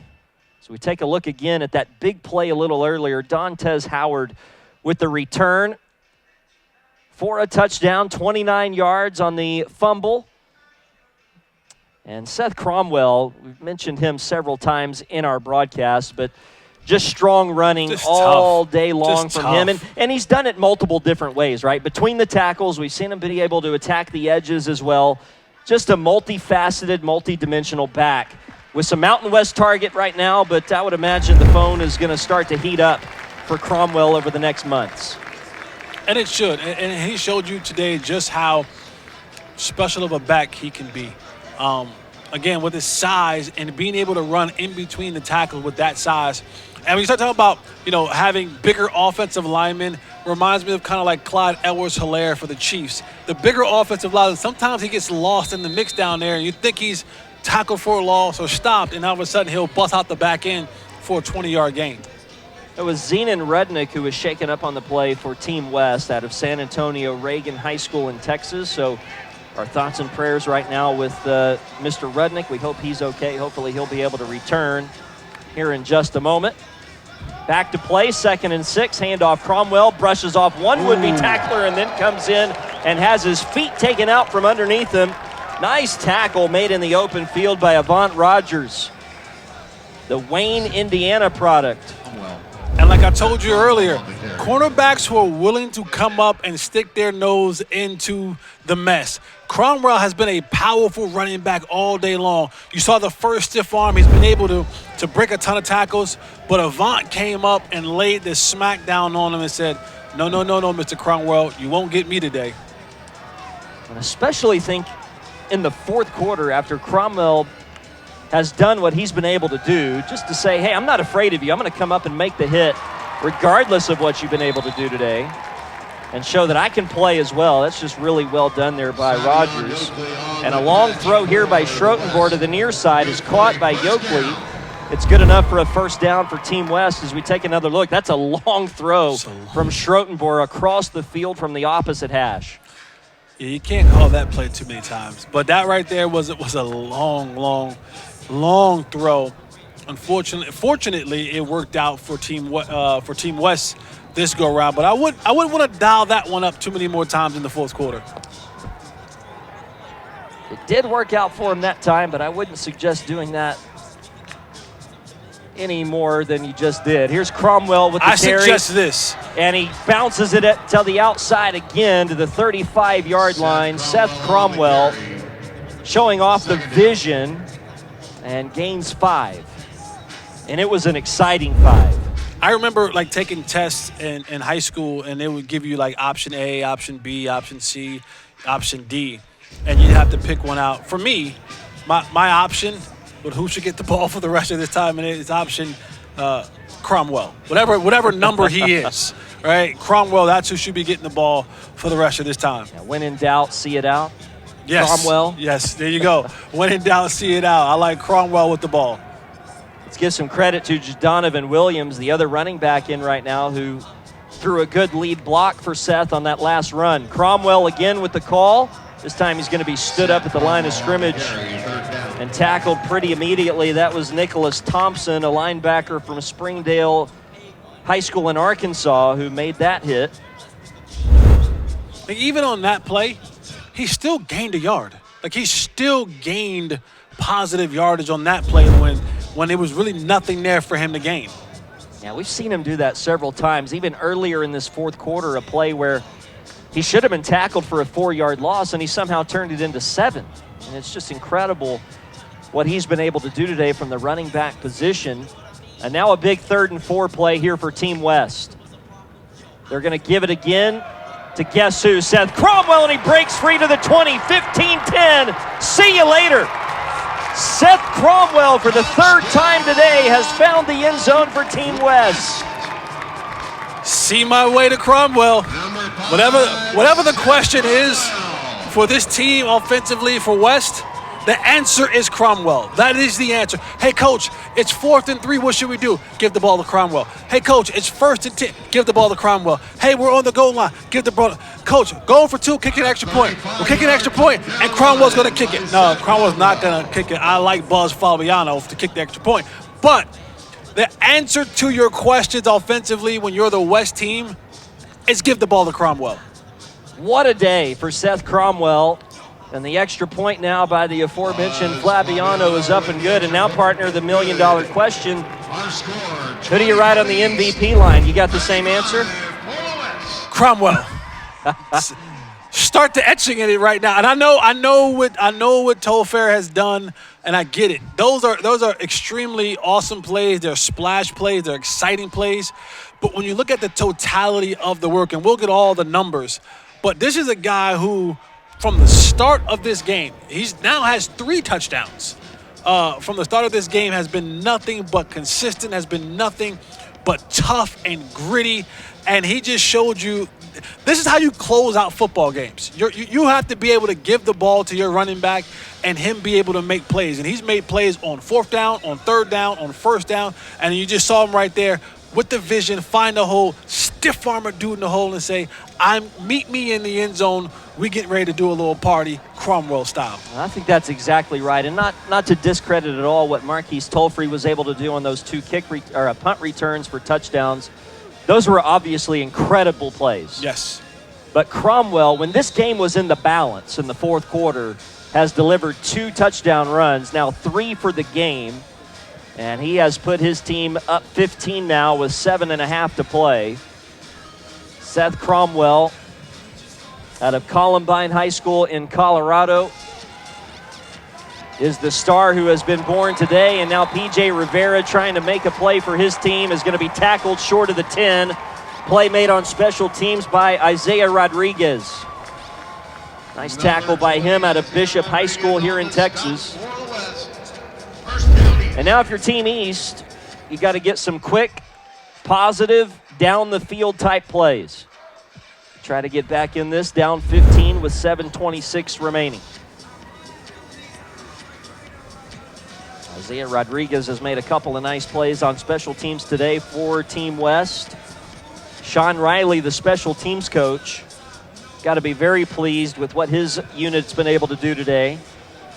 Anthony Giuliano, the special teams coordinator for Team East. He's from the Coles Kicking organization, who always brings some of their best players out to these blue-gray football All-American Bowls. We mentioned earlier that Flabiano's the 16th ranked kicker in the country. Has calls from Baylor, TCU, and Arkansas. And now Noah Spencer, trying to put the team on his back, will throw out to the right side, incomplete on 1st down, intended for Isaiah Griffin. Correction, number 41, Isaiah Griffin. So 2nd and 10 coming up here for the East. And here's where that lack of practice sometimes come into play, because now when you got to go into that bag, the playbook bag, is what calls can I call, what plays can I call, what are some things that can get me some chunk yards to move the ball down the field. You don't have many options because you haven't had that long of a time to practice. There's a low snap. It's loose on the turf, and Team East will be fortunate enough to recover it right around the line of scrimmage. That's a heads-up play by Ashawn Harris. But it's going to bring up 3rd down and 10. Take another look. This snap really never got off the carpet. And a good play by Harris just to keep the possession going here for his team. It's a bad time to pick a bad snap, right? I've never heard of a good time, but that's definitely not the best. Spencer back to throw. Is going to go deep down the middle. Pass caught! And running free at the 50. Wow. 91 yards. Are you joking? Touchdown, Team East. And it's Ethan Sprinkle who got behind the double coverage. And just a misplay by Team West trying to go for that interception, and they came up empty, and Ethan Sprinkle hit the jackpot. Let's look around for a penalty flag. No flag. I don't see one. It's a touchdown, and it's 91 yards from Noah Spencer to Ethan Sprinkle to get Team East right back in this football game. Coach said, what do you know, Jesse? I got to play in the bag for us to go down and get a big chunk play. That's right. I'm going to throw this bomb post, and my guy's going to get behind the defenders for a 91-yard touchdown. Check me out now. What a throw. What a play call, and a pass caught by Sprinkle. And once he beat that tackle at about the 35-yard line, it was Church. And now Gilbert will try for one. This will put it back to an 8-point deficit if he can pump this one up and in. And the extra point from Gilbert is good. 6:31 remaining here in the fourth quarter. Not that you were going anywhere, but you got to stay put for the last 6.5. 35-27 Team West, and we'll go downstairs to Jada T. I'm here with Seth Cromwell from Colorado. You just made 3 big touchdowns. How are you feeling right now? I feel extremely excited. You know, being on this All-American team and scoring 3 touchdowns is really an impressive feat, and I'm proud that I did it. You have a lot of Mountain West Conference colleges looking at you right now. What is going to help you make that big decision? Just who treats me right when I go on official visits, and I guess how the atmosphere is, how diversity is, and how the schools overall feel in my mind. And tell us what's your biggest takeaway from coming all the way down here from Colorado and being with these NFL veterans as your coaches. How's it been? It's been great coming over here. I noticed that there's a lot of great players, and you have to step up to the stoop, and doing that, it makes you a better player overall. Great job today, Seth. Thank you for talking with us, and we'll take it back up to you guys. All right, thanks, Jada, and thanks to Mr. Cromwell, who's had a heck of a game today here at AT&T Stadium with 3 touchdown runs. Right now, the West enjoying a 35-27 lead. This has been a great back-and-forth game. Team West led 21-3 at the half. 17 unanswered points scored by the East to get back to within 1. And then 2 touchdown runs by Seth Cromwell before Team East got that big 91-yard touchdown reception just a moment ago from Noah Spencer to Ethan Sprinkle. As we take another look at this long play, the longest of the day so far from either team. We see right there, number 29 for the West, Monty Phillips, going for an interception, and that risk cost him a touchdown. And in those situations, your defensive back coach is telling you, hey, listen, you have to be deeper than the deepest.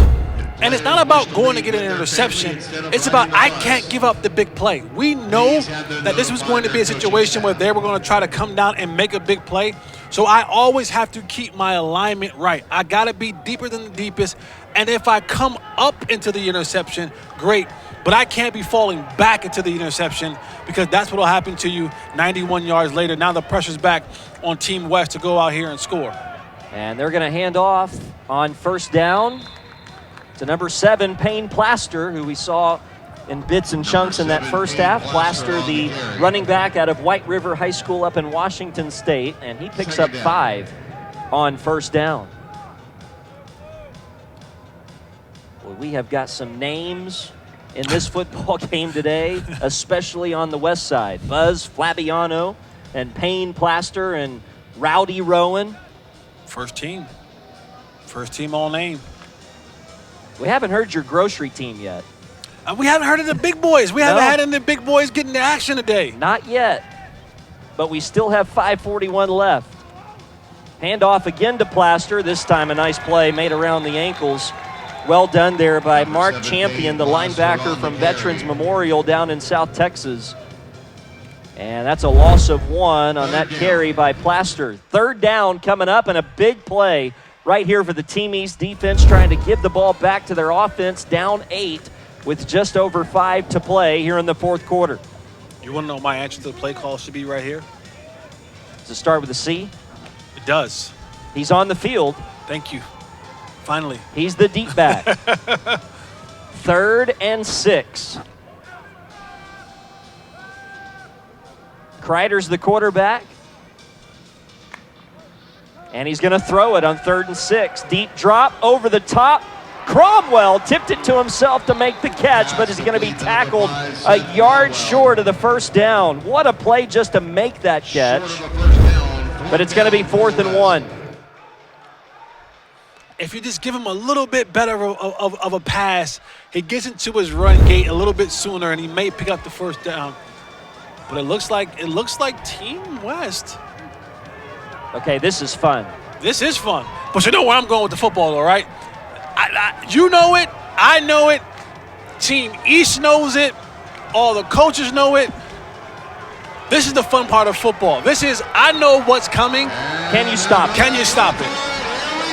4th and a yard from their own 39-yard line, and we won't even get a chance to see it. No! And Seneca Wallace is beside himself. No! No! Now Man. they will have to punt the football. Well, you hate to see it, not even to give Cromwell the chance to pick up a yard on 4th and 1. Golly, those pre-snap penalties, man. You just left the huddle. The quarterback just said, hey, we're going on 2. How does it not register in your brain from the time you break out of the lineup to him saying hut and you jump? That's just, that's so heartbreaking. That's so heartbreaking. So instead of a 4th and 1 try that almost undoubtedly was going to Seth Cromwell, a false start leads to a punt for Team West. And it's not a great punt. It's probably the worst of the day for Team West.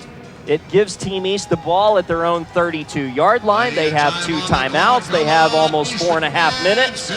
And we have ourselves an exciting finish in front of us here at AT&T Stadium.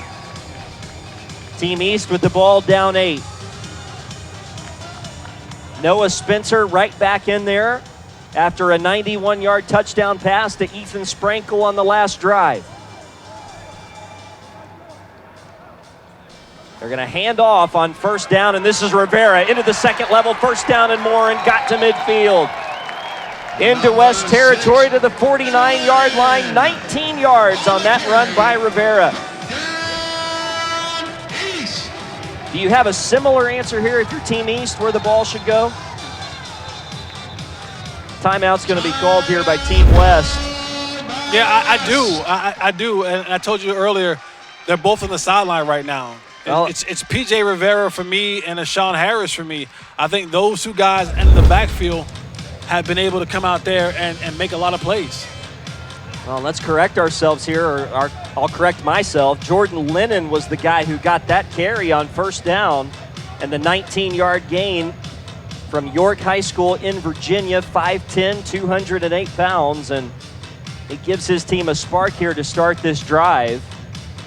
And right now, it feels like all the pressure on the Team West defense. They have been leading since the jump here at AT&T Stadium today. They scored on the opening drive of the game. They were up 21-3 at the half. It got to as close as 21-20 in the third quarter before Seth Cromwell went to work in the fourth. And right now, as it stands, the West 35 and the East 27. And it's first down for Team East at the West 49-yard line. Spencer will turn. He'll hand it off again to Lennon. And Lennon will gain a yard to the 48-yard line before he is stood up and buried. Second down. This is the exciting part of football right here, right? When the game has been going back and forth this half, and there's been turnovers, and been touchdowns, and there's been big plays, and there's been not so big plays, and you just want to come out here and see these kids compete and compete at a very high level, and they've done that today. Like this is one of those games where when you leave this game, when you watch this film later on, you'll be proud of the product that you put on the football field. Broken play here, and Noah Spencer's going to go down. Looked for somebody to hand it off to, and there was nobody there, and he's sacked on the play by Tanner Mills out of Horizon High School in Colorado, who was there to clean up on Spencer and drop him for a big loss. You know, when you watch these games, you know, coaches say that, hey, listen, here's what we can't have. We can't have a turnover. We can't take a sack. And right there was some sort of miscommunication between who the ball is supposed to go to on the handoff, so on and so forth. And Spence tried to get out there and make a play, make something out of nothing, and it ended up being a 5, 6, 7-yard loss. Now 3rd and 16. 3 minutes to play in the fourth quarter. Spencer back to throw. They set up the screen, and it's batted down. They were trying to go in the middle to Jace Wilkins. That was a play call, I think, Jesse, intended to try to maybe pick up half or more of that and then go for it on 4th down. Instead, Team West rips up the screen and throws it in the trash. That was batted down by Ben Armstrong. Hunter Hemker was there as well for Team West. And now if you're Team East, you got to go for it with 2:54 left. 4th and 16. And before the snap, timeout is called by Team East. Yeah, I don't know if this is 4-down territory. You know, before you use the timeout, you got 2 timeouts with 2 minutes and 54 seconds left with the 2-minute warning. So essentially you have 3 timeouts. I think you punt it here. Your defense is playing pretty well. You punt it here. You would have had the 2 timeouts and the 2-minute warning. So essentially 3 timeouts left. You can get a stop and maybe get the ball back with a timeout. 45 seconds, maybe. But I think this might have been a punt moment to me. I wish you didn't use the timeout now. Yeah, it's a really tough call. I mean, they have a good punter. They would be able to pin him back deep. 2:54 left, 2 timeouts. Just don't punt it too toe fair. No, don't do that. That would be a terrible idea. I'd rather go for it on 4th and 50. I'll go for it, but I'm not punting to him. Yeah, I don't know how many 4th and 16 plays you have in the playbook. This is a hard play to find. They did have a 91-yard play on the last drive. They're going to go down the middle, pass intercepted. Picked off by Team West, and here's the return with some blocking out in front. Here comes Monty Phillips, and may have just put the game on ice.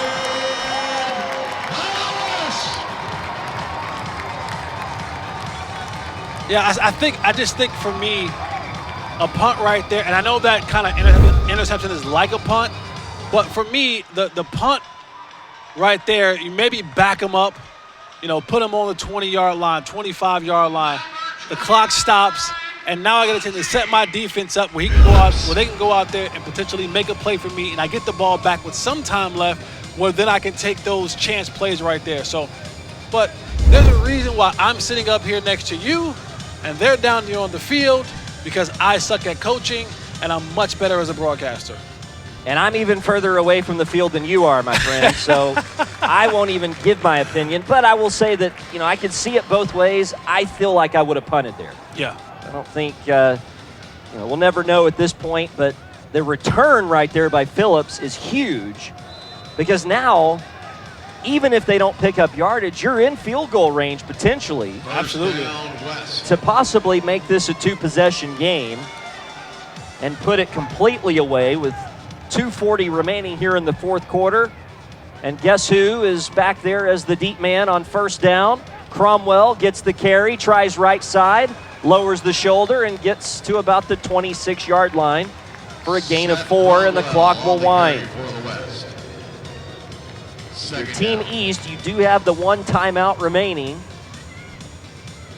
So you've got to get 2 stops, and then you call the timeout and just hope for a missed field goal or maybe a blocked field goal. Honestly, if we're being truthful, you're not stopping Cromwell. At this point in time of the game, you're not stopping him. He's going to get what he wants, when he wants, how he wants, and he's going to shut the door in this game. We'll see if that ends up being prophetic. I tend to agree, by the way. Handoff again, Cromwell. Bouncing outside. And Team East bottles him up pretty well there. He's going to lose 1.5 yards, maybe 2. That's a big play there by Team East. One of the guys in on the stop was Braxton Brown from East Duplin High School in North Carolina. So now 3rd and 8, 90 ticks remaining. Yeah, this is a running play because what you don't want to do is I don't want to pass the ball and incomplete pass it, and now the clock stops. No, this is a running play all the way for sure. Jacob Manuel was one of the defensive linemen on that play for Team East. Did a good job to force Cromwell outside. 3rd and 8. Cromwell again is not going to get it there. He's going to be brought down for a loss of another 0.5 yard. So now, if you're Team East, the door is open here. They're going to call their last timeout to stop it with 1:06. Timeout on the field called by the East. You take another look, that Team East front just standing tall. That's another tackle made by Andon Carpenter, who's been very good today. Jacob Manuel was in there as well for Team East. And here becomes the chess match of this football game, because essentially Team West is up 8 points. So Team East, even if they go back and score, they have to convert the 2-point conversion. So if you feel your field goal kicker can make it from here, you go for it. Now, I'm thinking pro level, this is absolutely a chip shot for a field goal kicker, but we're talking about high school players now. I'm okay with them actually going for it on 4th down. You'll chew up a little bit more clock, depending on what you run, maybe 4 or 5 seconds. And this, honestly, this play right here can be a pass play, because one way or another, the clock is going to stop. Yeah. So if I can get a pass play, have my quarterback scramble around a little bit, and I get a completion and I convert, great. If I don't, great. And now what I'm able to do is give the ball to Team East and make them now have to take the walk down the field. Well, I'm not sure if they really intended to run a play there, but they did line up in an offensive formation, but they call timeout. That is the Team West's final timeout of the game. So with 1:06 left, 4th and 9 for Team West. And they are going to try to kick a field goal. Now, Buzz Flabiano is not your typical everyday high school kicker. He's out of Plano East. Played for the Panthers right here in the Dallas-Fort Worth Metroplex. And I got a chance to talk to him down on the field prior to the kickoff of today's game. And he told me, hey, listen, at Baylor, TCU, Arkansas, they all called him this week. They're all interested. They want to talk to him more. He's the 16th rated kicker in the country. And he's got a chance to make this a 2-possession game from 46 and the left hash. Out of the hold of Wagon Seller. It is away. It's got the distance. It does not have the direction. He missed it wide left. The door is open. The door is open for Team East with exactly 60 ticks to play in the 4th quarter. It'll be East football, 1st down at the 29-yard line.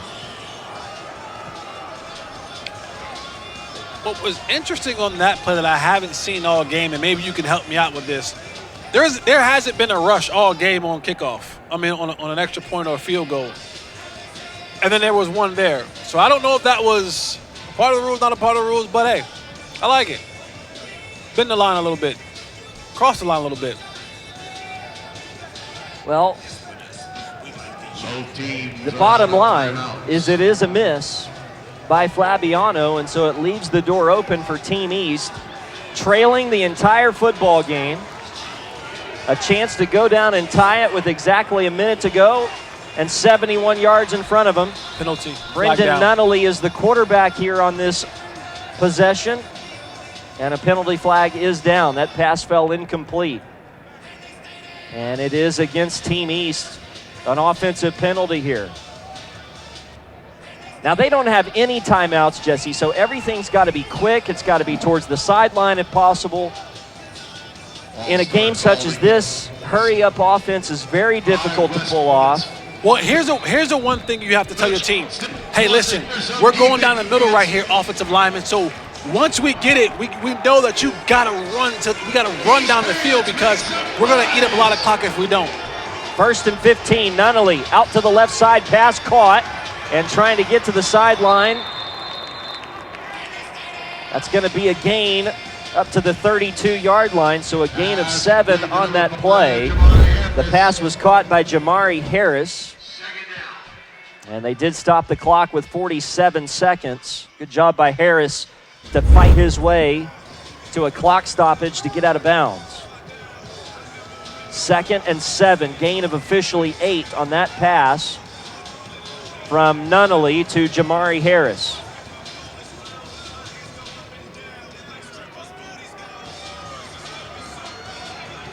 So Brendan Nunnally again will set up in the gun. Back to throw on 2nd and 7. Rolls the pocket to his right. Goes deep.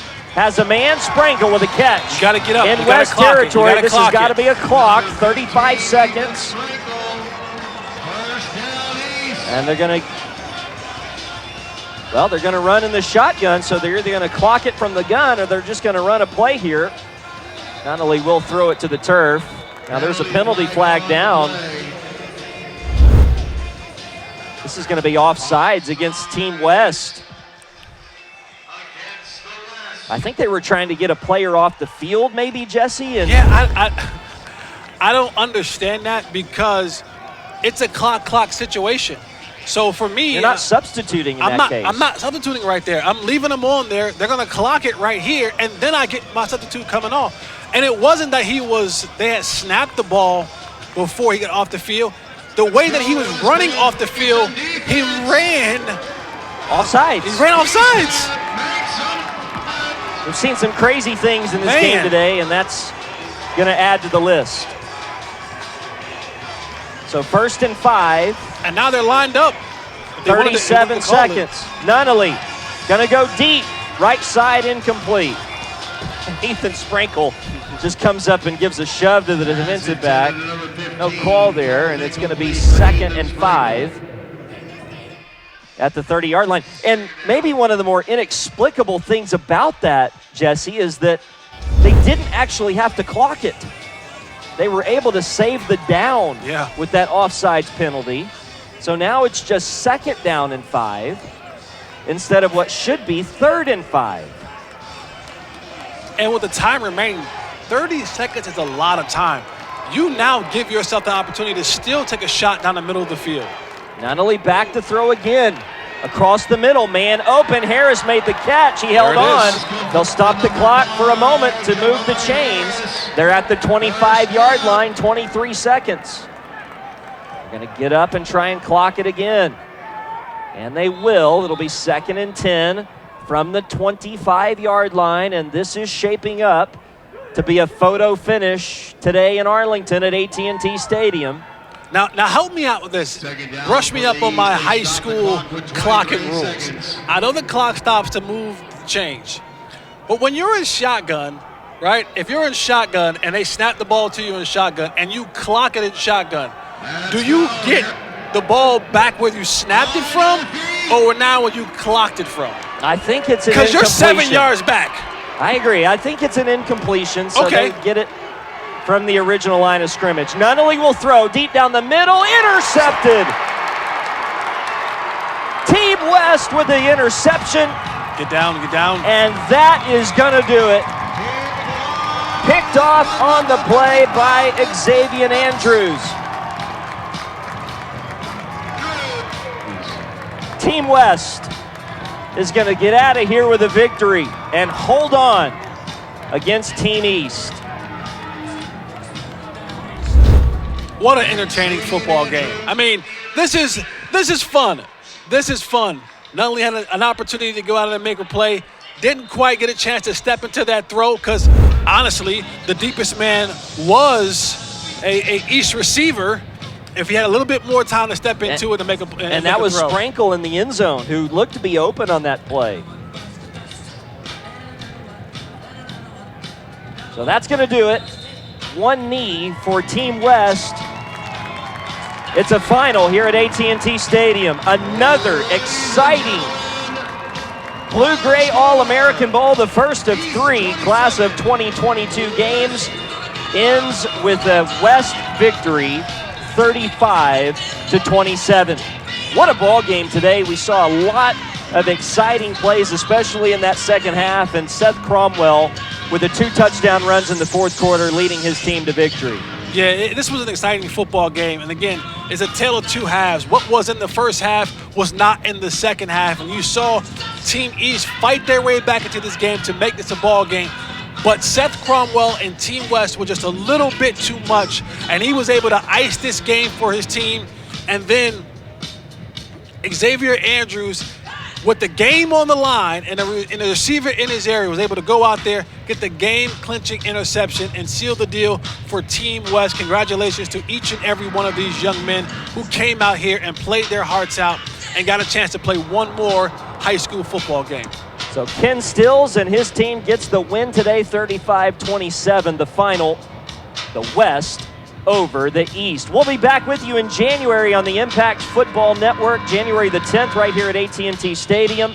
Once again, that'll be powered by Zodiac Studios. And then join us January 31st from Tampa, Florida, at the home of the Buccaneers. Raymond James Stadium will be on ESPN to bring you that third and final class of 22 Blue-Gray All-American Bowl. Until then, big thanks to the Director of Media Relations for Blue-Gray Football, Sean Siglinski, the owner and CEO of Blue-Gray Operations, Gus Bell. For my partner, Jesse Holly, I'm Ryan Castle. So long from Arlington, 35-27, the West takes it over Team East.